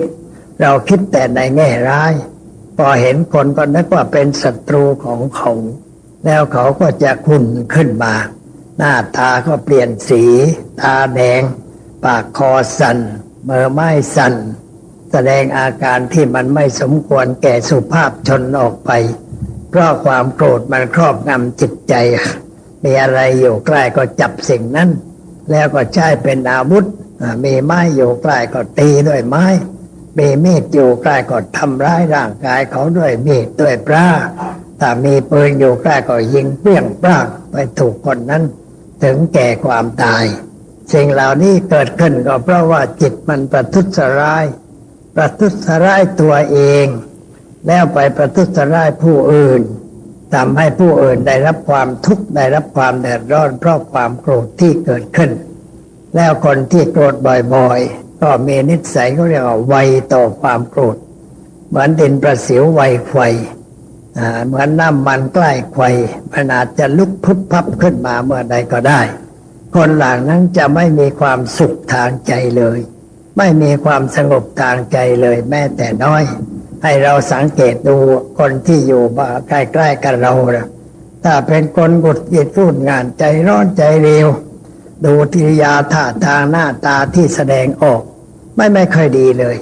ไม่มีความสงบใจไม่มีความสุขใจใจร้อนใจเร็วจะเดินเหินก็ปึงปังโผงผาง ทำอะไรก็กระทบกระแทกเปรี้ยงปร้างถ้วยชามแตกอะไรแตกกันบ่อยๆเพราะว่าขาดความระมัดระวังใจร้อนจะจับอะไรก็มันปึงปังผงผางไปทางนั้นนี่คืออาการของคนอย่างนั้นที่มีความโกรธครอบงำจิตใจคนที่มีความโกรธอย่างนี้อายุสั้นโกรธบ่อยๆอายุสั้นคืออาจจะช็อกแล้วก็ตายเมื่อไรก็ได้เพราะว่าประสาทเขาไม่ดีต่อมในร่างกายไม่ปกติอาจจะทำอะไรที่จะเป็นเรื่องกระทบกระเทือนเกิดความเสียหายขึ้นแก่ตนแก่ท่านเมื่อใดก็ได้จึงเป็นเรื่องที่ไม่สมควรเราเห็นคนอื่นโกรธเราก็มองเขาแล้วพิจารณาเขาว่าทำไมจึงเป็นอย่างนั้นทำไมจึงพูดอย่างนั้นทำไมจึงแสดงกริยาอาการเช่นนั้นผีอะไรมันเข้าไปสิงอยู่ในใจของคนนั้นจึงมีอาการเป็นอย่างนั้นเราดูแล้วก็รู้ว่าอ๋อคนนี้เขากำลังโกรธตาขุ่นเป็นไฟเลยมองอะไรก็มองด้วยสายตาขุ่นรีขวางฝางไม่ได้มองด้วยความสุภาพเรียบร้อยเราสังเกตดูอาการเช่นนั้นแล้วก็ถามตัวเองว่ามันน่ารักไหมน่าพอใจไหมน่าเข้าใกล้ไหมน่าคบหาสมาคมไหมกับคนเช่นนั้นแต่เราพิจารณาด้วยความรอบคอบเราก็จะเห็นว่าโอ้ไม่น่ารักไม่น่าชมเป็นคนน่าเกลียดแล้วก็ต้องคิดต่อไปว่าทำไมเขาจึงเป็นอย่างนั้นทำไมเขาจึงได้มีอาการเช่นนั้นพิจารณาเพื่อให้เกิดความเข้าใจว่าที่เป็นเช่นนั้นเพราะอะไรเราก็จะพบว่าเป็นเช่นนั้นเพราะใจมีความโกรธและมีความคิดประทุษร้ายเข้าใกล้ใครไม่ได้เหมือนกับสัตว์ป่าที่ดุร้ายหรือเหมือนสุนัขที่มีลูกอ่อนใครเดินไปใกล้มันก็เข้ามากระชุกกระชากมันจะกัดทั้งนั้นแหละแต่คนที่มีอารมณ์โกรธมันก็กัดไม่เลือกหน้าเหมือนกัน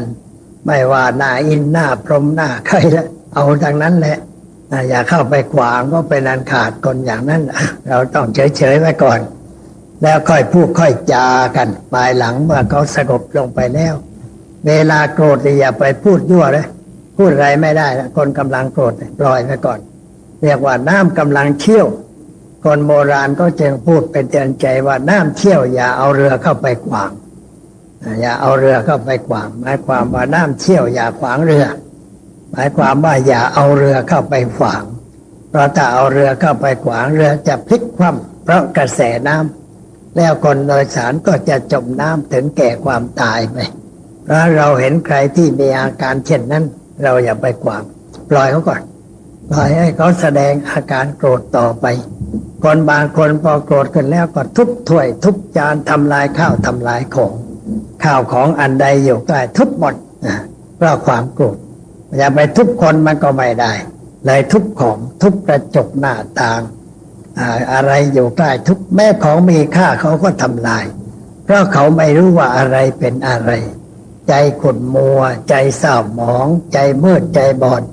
แล้วก็ทำลายสิ่งนั้นไม่ได้ทำลายสิ่งอื่นบางทีก็ทำลายตัวเองต่อยตัวเองตีหัวตัวเองตีอกตนเองถ้ามีมีดมีไม้มาหั่นแขนตัวเองกรีดเลือดกรีดเนื้อของตัวเองโดยไม่รู้สึกตัวว่าตัวทำอะไรทำไปจนกระทั่งว่าเหน็ดเหนื่อยพอเหน็ดเหนื่อยก็นั่งหอบพักดอกเหนื่อยนะคนที่โกรธที่เหนื่อยมากเหนื่อยกว่ายกของหนักเหนื่อยกว่าวิ่งทางไกลเหนื่อยกว่าทำอะไรทั้งหมดเพราะอำนาจจิตที่มันคิดฟุ้งซ่านในทางที่ไม่ถูกต้องมันเหนื่อยหอบพักเลยแล้วก็นั่งหอบเพื่อไหนใครย่อยเหมือนกับว่าไปวิ่งกลางแดดมาอย่างนั้นแหละเขาก็นั่งลงไปประเดี๋ยวก็จะสงบขึ้นสงบแล้วค่อยพูดค่อยจากันให้เขาเห็นสมัยนี้ทำง่ายกว่าเรามีเทปไปแต่พอเขาโกรธเขาพูดอะไรเอาเทปไปวางไว้ใกล้ๆให้เสียงมันเข้าเทปกริยาท่าทางอะไรถ้ามีวิดีโอถ่ายภาพเลยถ่ายภาพไว้แล้ววันหลังก็เอามาฉายให้เขาดูบอกว่ามาดูหนังหน่อยดูหนังคือดูเรื่องของเขาเองแต่เขาดูแล้วเขาจะได้ว่าอะไร ทำไมมันจึงเป็นอย่างนั้นจะรู้สึกขยะแขยงตัวเองจะรังเกียจตัวเองขึ้นมาแล้วจะคิดได้ว่าที่มันเป็นไปอย่างนั้นใดอย่างไรก็เป็นไปเพราะไม่รู้ไม่เข้าใจไม่เอาธรรมะมาเป็นเครื่องประเล้าประโลมใจมันจึงเกิดอาการเช่นนั้นขึ้นแล้วก็มีอาการผิดปกติเอามาจ่ายให้เขาดูเป็นเครื่องช่วยได้ดีเหมือนกันแต่ว่าบางทีมก็ทำไม่ได้เพราะไม่มีเครื่องมือประกอบถ้ามีเครื่องประกอบเอาไปสอนเขาง่ายแต่ถ้าไม่มีเครื่องประกอบเราก็ค่อยพูดค่อยจาทำความเข้าใจให้เขา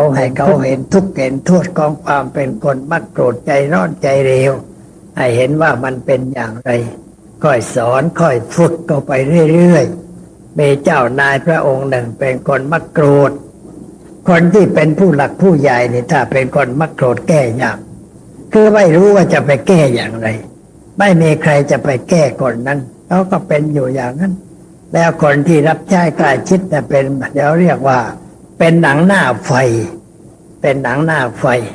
หนังหน้าไฟนั่นคือมันร้อนนะหนังนี่หมายความว่าหนังตะลุงก็ใช้ตัวภาพนี่ทำด้วยหนังนะอันนี้เอามาอยู่ใกล้ไฟเนี่ยมันร้อนเขาจึงพูดเป็นคำพังเพยว่าหนังหน้าไฟหนังอยู่ใกล้ไฟหนังมันก็ร้อนนะทำให้ลำบากอีกคำหนึ่งก็พูดแต่ว่าโยมไม่เคยทอหูกคงไม่เข้าใจมาเคยเห็นก็ตัวเขาเรียกว่าผ้ารองเรี้ยนะคือเป็นหลอดไม้ไผ่หลอดไม้ไผ่ที่เอามาหั่นได้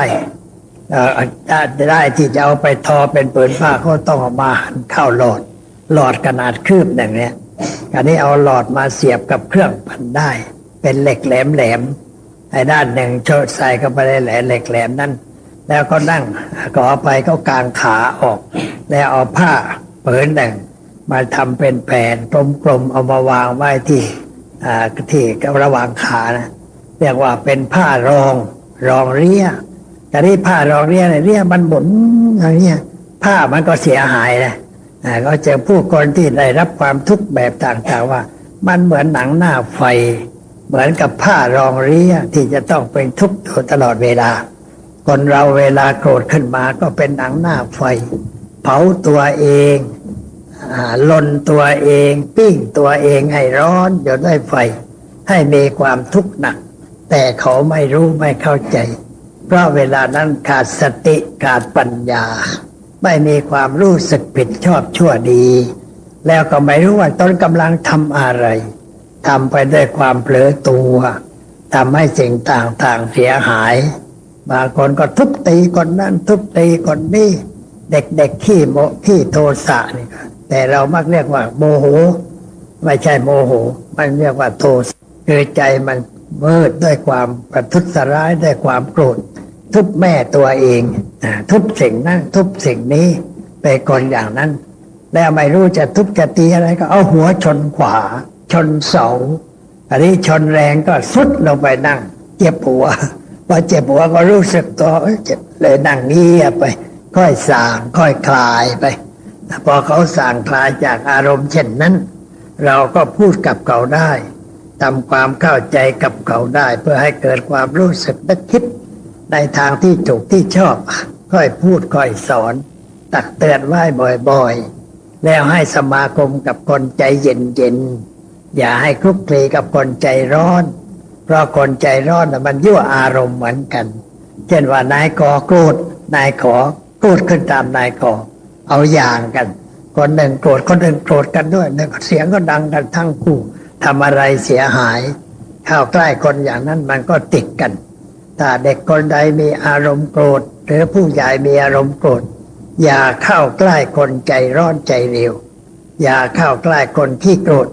แต่เราต้องไปอยู่ใกล้คนที่ใจสงบเรียนแบบเขาในทางสงบไว้บ้าง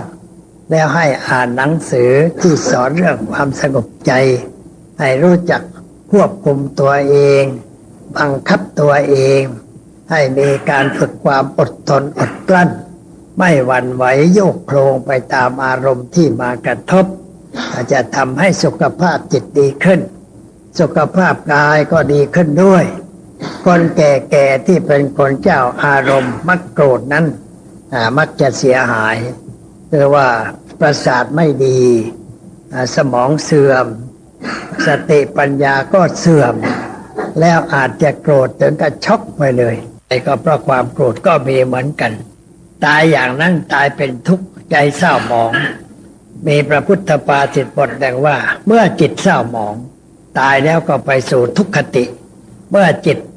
ไม่เศร้าหมองตายแล้วไปสู่สุขติคนเราเวลาจะดับจิตเขาจึงพยายามไม่เศร้าหมองให้คิดเรื่องดีเรื่องงาม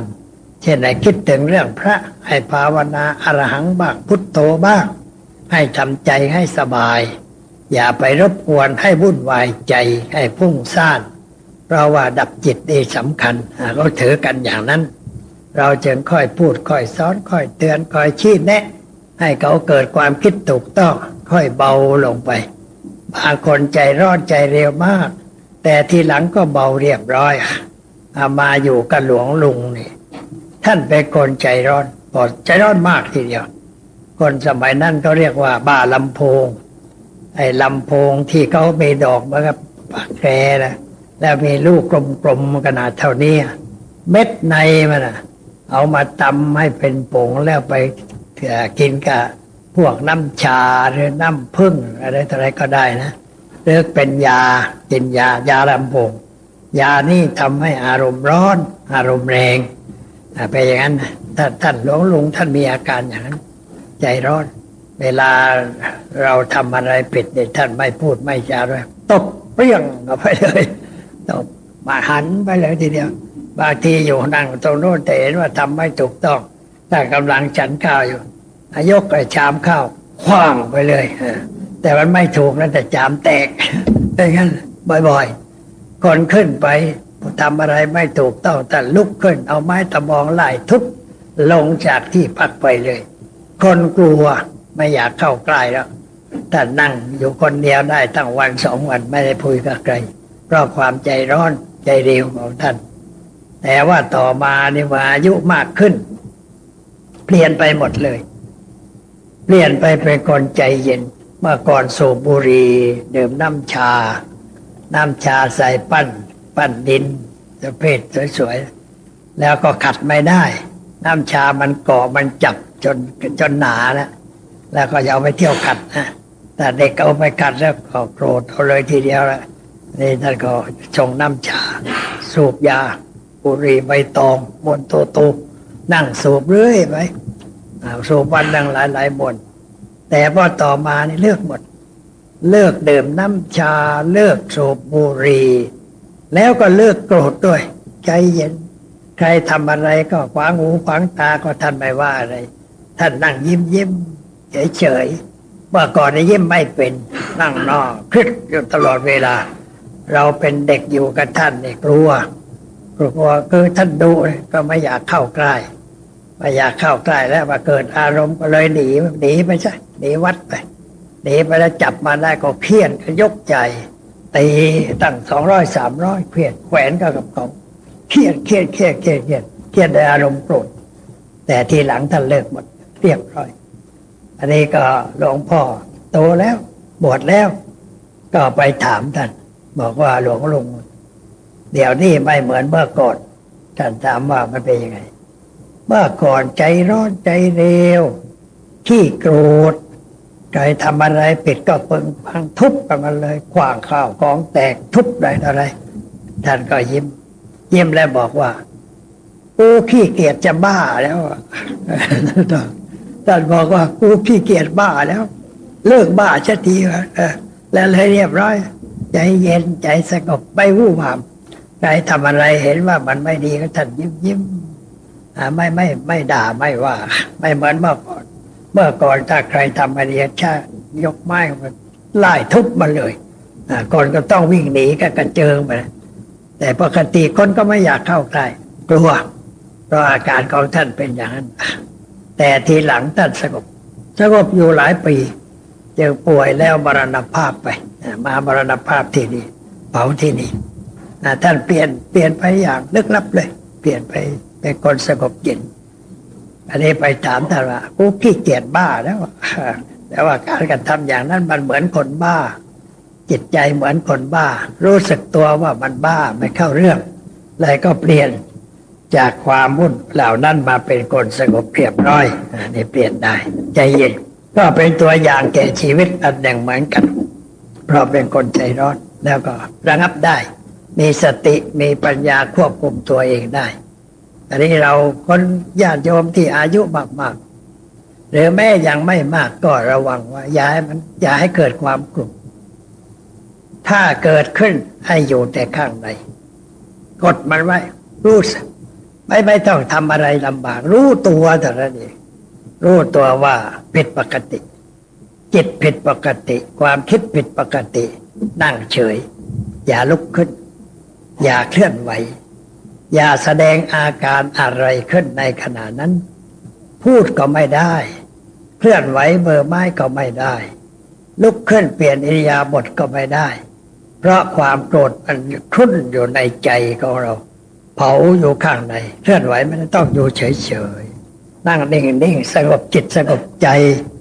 แล้วคอยสังเกตอาการแห่งความคิดนึกที่เกิดขึ้นในใจเราว่ามันมีอาการอย่างไรสภาพจิตใจเป็นอย่างไรคอยดูมันไว้ดูด้วยปัญญาดูด้วยสติก็เรียกว่าเจริญสติปัฏฐานนั่นเอง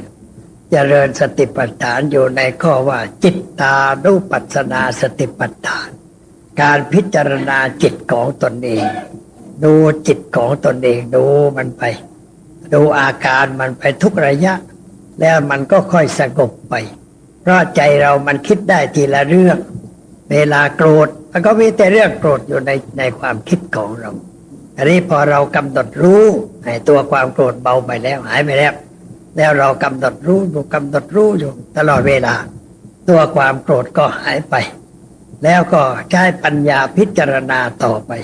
พิจารณาว่าทำไมจึงเป็นอย่างนั้นทำไมจึงเกิดอาการใจร้อนใจเร็วหุนหันพลันแล่นอย่างนั้นทำไมจึงแสดงอาการอย่างนั้นเราก็ตอบได้เองว่าเพราะความโกรธครอบงำใจเวลาความโกรธครอบงำใจในใจมืดไม่มีความสว่างทางปัญญาขาดความรู้สึกผิดชอบชั่วดีแล้วมันดีไหมที่เป็นเช่นนั้นถามตัวเองว่ามันดีไหมไม่ดีหน้าตาก็ไม่สวยกริยาท่าทางก็ไม่สุภาพไม่เรียบร้อยอะไรมันก็ผิดปกติไปหมดเป็นคนน่ารักไหมไม่น่ารักเป็นคนน่าเกลียดไหมแน่นอนน่าเกลียดคนเดินดูแล้วก็นึกว่าเราเป็นยักษ์เป็นมารไม่ใช่คนธรรมดาไปเสียแล้วอาการเช่นนั้นจึงไม่ดีแล้วมันเกิดขึ้นได้อย่างไรเพราะเราไม่มีปัญญากำกับจิตใจไม่มีสติคอยกำหนดในเรื่องที่มากระทบว่าไม่มีสติปัญญาเป็นเครื่องควบคุมกิเลสมันก็แทรกขึ้นมาได้เราก็เสียท่ามันทำให้เกิดปัญหาเมื่อวานนั่งรถไปทางนู้นออกไปกายจะโดนรถไฟจะไปกรมยุทธศึกษาแล้วเขาเห็นผ้ายางเป็นม้วนๆใหญ่ๆอย่างเงี้ยก็มาคลุมลงไปคลุมน้ำคลุมตลอดหัวข้างทางรถไฟก็เลยถามเขาว่าทำไมเขาเอามาคลุมไว้อย่างนั้นคลุมเพื่ออะไรเขาบอกว่าเขาจะเอาดินมาถมคลองเอามาถมคูเพื่อทำขยายทางรถไฟแล้วทำไมเอาผ้ายางอย่างนั้นมาคลุมไว้ด้วยการไม่ให้ดินข้างล่างมันพุขึ้นมาไม่ให้ดินข้างล่างมันพุขึ้นมาเพราะการไอ้นี่มันทับแล้วมันก็จะพุขึ้นมาการนี้พุขึ้นไม่ได้เพราะมีผ้าคลุมไว้มันไม่พุอันนี้เข้าทีจิตใจคนเรานี่ก็เหมือนกันถ้าเราเอาสติปัญญามาคลุมหุ้มห่อไว้กิเลสมันแซงขึ้นมาไม่ได้มันเกิดขึ้นไม่ได้เพราะเรามีสติปัญญาเป็นตาข่ายเป็นผ้าคลุมมันไว้มันก็ไม่เกิดนี่เราต้องฝึกควบคุมจิตใจที่เรามาเจริญภาวนาอะไรกันอย่างนั้นก็จุดหมายอยู่ที่ตรงนี้เพื่อหัดสติปัญญาให้มันคล่องแคล่วให้ชำนาญเมื่อมีอะไรมากระทบก็จะได้รู้ทันท่วงทีเราจะไม่เสียท่าสิ่งเหล่านั้นเพราะเรามีเครื่องมือช่วยป้องกัน ไม่ให้ความโกรธเกิดขึ้นแล้วเวลาว่างๆไม่มีอะไรจะทำเราก็นั่งพิจารณาถึงทุกโทษอันเกิดจากความโกรธว่ามันไม่ดีอย่างไรให้โทษอย่างไรแก่จิตใจให้โทษอย่างไรแก่ร่างกายให้โทษแก่ญาติมิตรสหายที่เข้ามาเกี่ยวข้องกับเราอย่างไรเราก็ต้องพิจารณาเพื่อจะได้ศึกษาตัวเองเวลาว่างๆนี่ต้องศึกษาตัวเองเราทำงานก็ทำไปเรียนหนังสือก็เรียนไปมีหน้าที่อะไรก็ทำไปตามหน้าที่แต่ว่าพอเวลาว่างเราต้องหันมามองดูตัวเองพิจารณาตัวเองตักเตือนตัวเองแก้ไขตัวเอง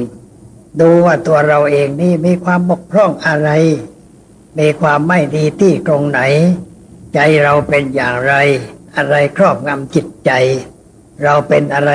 บ่อยๆเราโลภบ่อยไหมเราโกรธบ่อยไหมเรามีอาการหลงไหลมัวเมาในเรื่องต่างๆบ่อยๆหรือไม่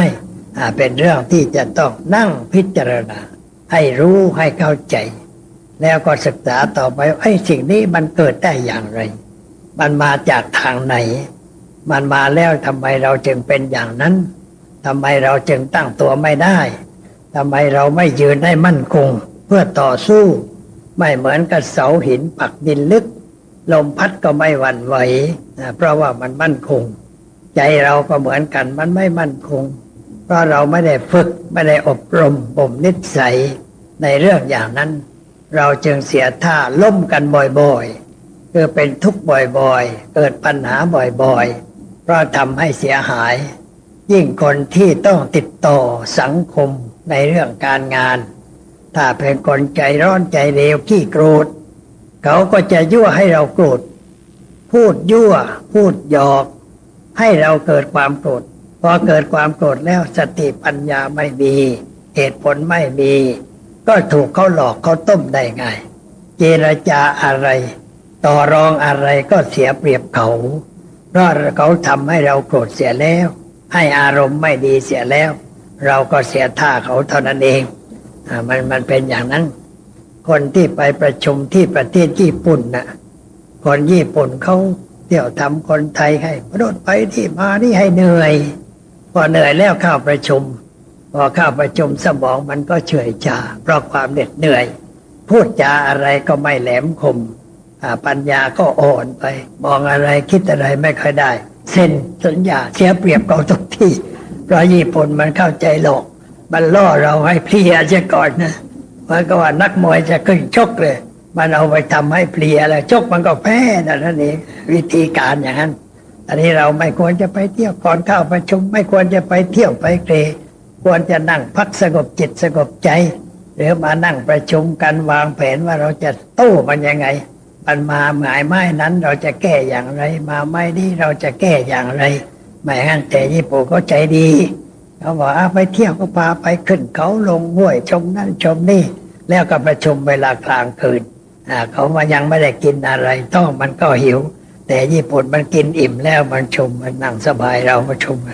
เหนื่อยบ้างเพลียบ้างหิวบ้างเสียเปรียบเขาทุกทีนี่เรียกว่าเขาล่อให้ลงไม่ใช่เรื่องอะไรเสียท่าเขาเป็นอย่างนั้นเพราะฉะนั้นเราอย่าไปให้เขาเสียท่าอย่างนั้นไปไหนทำอะไรมันต้องรู้หน้าที่แล้วก็รู้เวลาว่าเราจะต้องทำอะไรเวลาไหนเตรียมเนื้อเตรียมตัวต่อสู้กับปัญหาสภาพชีวิตก็เป็นอย่างนั้นเราต้องเตรียมอยู่ตลอดเวลาสร้างภาพสมมติขึ้นในใจว่าถ้าเขาพูดอย่างนั้นเราจะโกรธไหมแสดงอาการอย่างนั้นเราจะโกรธไหมเขาอะไรมายั่วเราจะหลงไหลมัวเมาไหมต้องคิดสร้างภาพเรียกว่าสร้างภาพสมมติเป็นตุ๊กตาขึ้นมา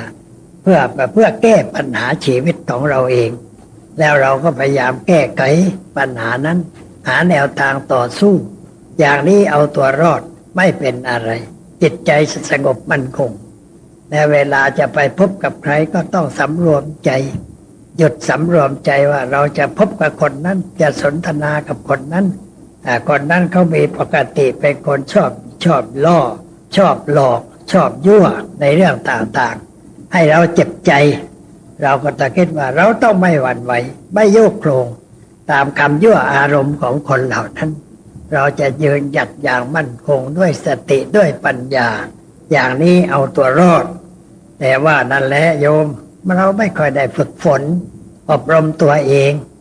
ยิ่งเป็นคนที่ติดต่อหน้าที่การงานก็ไม่ได้ค่อยฝึกฝนอบรมจิตใจ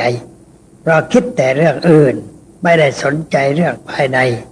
ไม่ได้สนใจเรื่องสภาพจิตของตัวเองยังมักจะเสียท่าเขาด้วยอาการอย่างนี้บ่อยๆในสังคมโลกมันเป็นอย่างนั้นเพราะฉะนั้นเราจะต้องรู้วิถีทางแห่งการเกิดขึ้นการตั้งอยู่และผลที่เกิดขึ้นจากสิ่งนั้นว่าเป็นอย่างไรแต่เราคอยกำหนดคอยสังเกตเราก็จะรู้วิถีทางของมันพอมีอะไรเกิดปุ๊บรู้ปั๊บทันท่วงที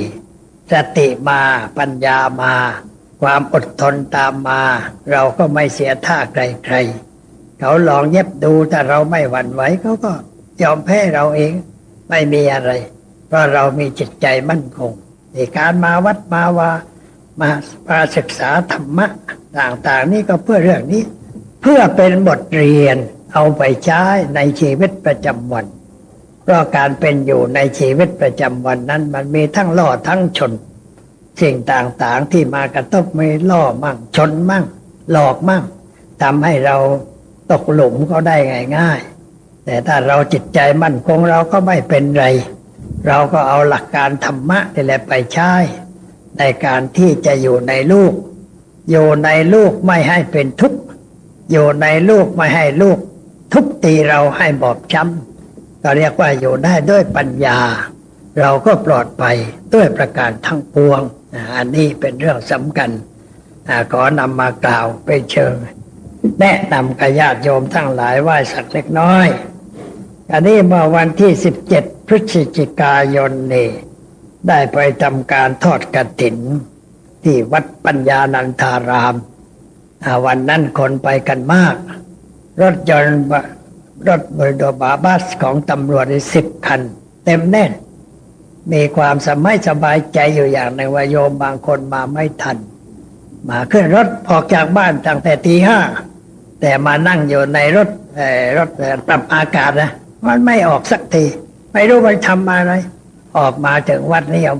2 โมงเช้า2 โมงเช้ารถก็ไปแล้วขบวนไปแล้วก็ต้องหาแท็กซี่นั่งไปต้องเสียสตังค์ไปเปล่าๆบางคนก็มาไม่ทัน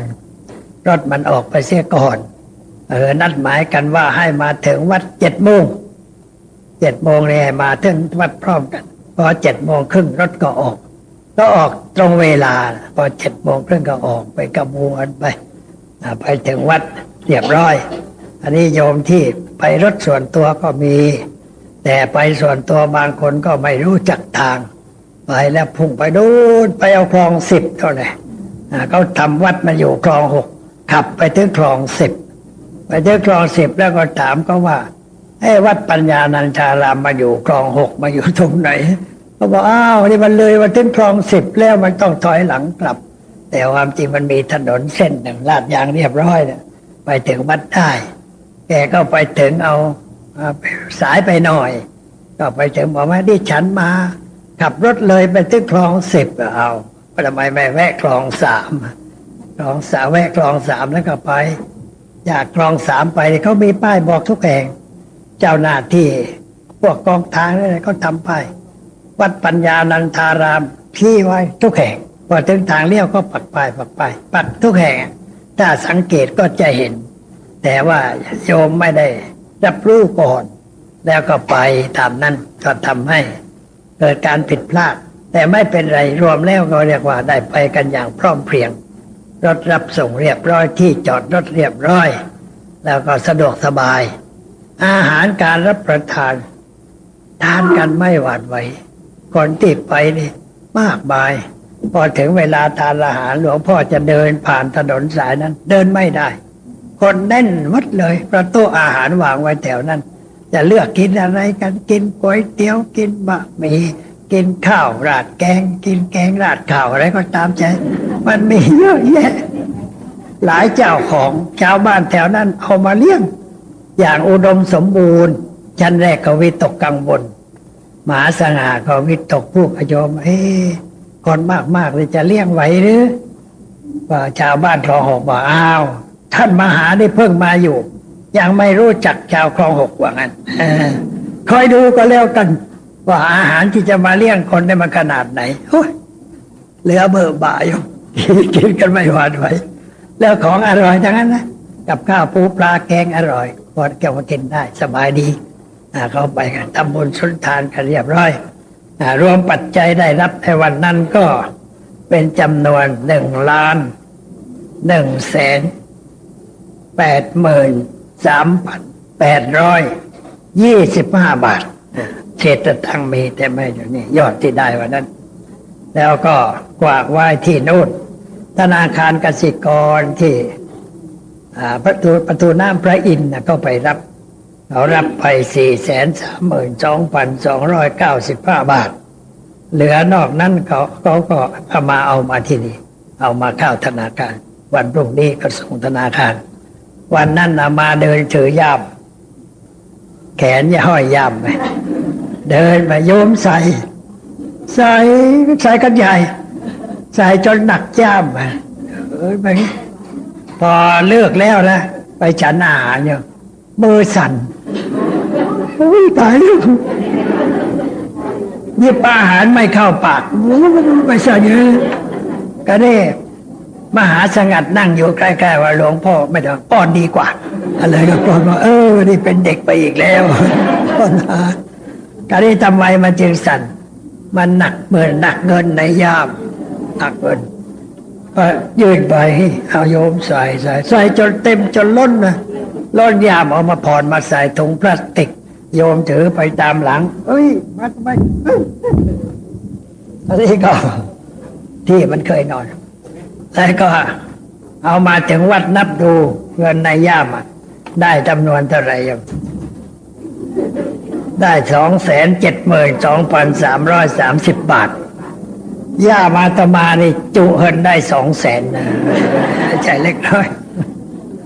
เนี่ยก็ญาติโยมเขาใส่กันใหญ่ใส่คนนั้นใส่คนนี้ใส่เดินมาก็ใส่กันทั่วไปก็เลยรู้สึกสบายใจแล้วก็สถานที่ดินนั้นถมเต็มบริเวณแล้วแต่ยังเติมอีกนิดหน่อยวันที่24นี่ชาวชนประทานที่ไปถมดินก็จะกลับแล้วยกขบวนกลับไปทำงานที่อื่นต่อไปแต่ก็เรียบร้อยแล้วเท่าที่ต้องการสถานที่ถมดินเรียบร้อยแม้ถมดินนี่นะโยมนะถ้าจ้างนะหลายล้านดินที่ถมปริมาณมันมาก12 ไร่แล้วก็ถมสูงตั้งเม็ดกว่าสูงขึ้นไปถ้าจ้างแล้วก็แย่เลยได้ลองจ้างเขาเอาคันละ400 บาทได้ให้ได้บรรทุกได้เพียง 3-4 เที่ยวก็บอกอยู่พวกจรทานบอกไม่ต้องพวกผมถมก็ได้ไม่ต้องจ้างอันนี้ถ้าจ้างนะสมมติว่า100 เที่ยวก็แย่กันไปแล้วต้องเสียเงินค่าจ้างเลยไม่เป็นไรดินของกรมชลที่เขาลอกคลองเขาให้สะดวกสบายนับว่าเป็นบุญอย่างหนึ่งที่เขาทำไว้วันก่อนก็จะขนกลับกันทีหนึ่งแล้วแต่หัวหน้าบอกว่าเราจะต้องทำให้เสร็จเพื่อตอบแทนบุญคุณหลวงพ่อที่ได้ทำประโยชน์แก่พวกเราชนประทานเลยอยู่ต่อไปทำต่อไปแล้วดินบรรทุกรถภูมินะเต็มมากแต่เราจ้างบรรทุกมันไม่เต็มหรอกมันกองมานิดเดียวเขาแล้วมันคิดรถหนึ่งแต่มันเนื้อที่มันว่างเยอะที่เราจ้างนะแต่นี่มันก็ไม่ได้จ้างเลยบรรทุกเต็มรถเต้นเลยเอามาใส่ทุ่มรถแทรกเตอร์คันใหญ่กวาดเกลี่ยแน่นรถ10 ล้อรถบัสเข้าไปจอดไม่มีสุดเลยวิ่งกับไปจอดสบายไม่ถนนไม่สุดเรียบร้อยต่อไปก็จะได้เริ่มสร้างเสนาสนะอะไรกันต่อไปญาติโยมก็ช่วยกันอยู่ยังจะช่วยต่อไปอีกเพราะมันยังไม่เสร็จแต่ไม่เป็นไรบอกให้ญาติโยมชื่นใจว่าตอนกฐินได้เงินจำนวนเท่านี้ก็สบายใจแล้วว่าพอได้เงินอีกก้อนหนึ่งสำหรับที่จะทำอะไรต่อไปก็คงจะทำไปเรื่อยๆมีคนถามบ่อยๆว่าจะเสร็จเมื่อไหร่เสร็จเมื่อไหร่มาอยู่ที่โยมจะโยมให้เงินไวๆมันก็เสร็จไว้นะมันไม่ใช่เสร็จอยู่ที่หลวงพ่อมันเสร็จที่โยมเงินดีก็มันเสร็จไว้ เรื่องว่าอย่างนั้นจึงเอาบอกให้โยมทราบและขออนุโมทนาในน้ำใจคนบางคนไม่ได้ไปก็โมทนาไว้ก็ได้เข้าบัญชีไว้ต่อไปขออวยพรให้ญาติโยมมีความสุขความเจริญปราศจากโรคาพยาธิภัยพิบัติจงทั่วกันทุกท่านเถิด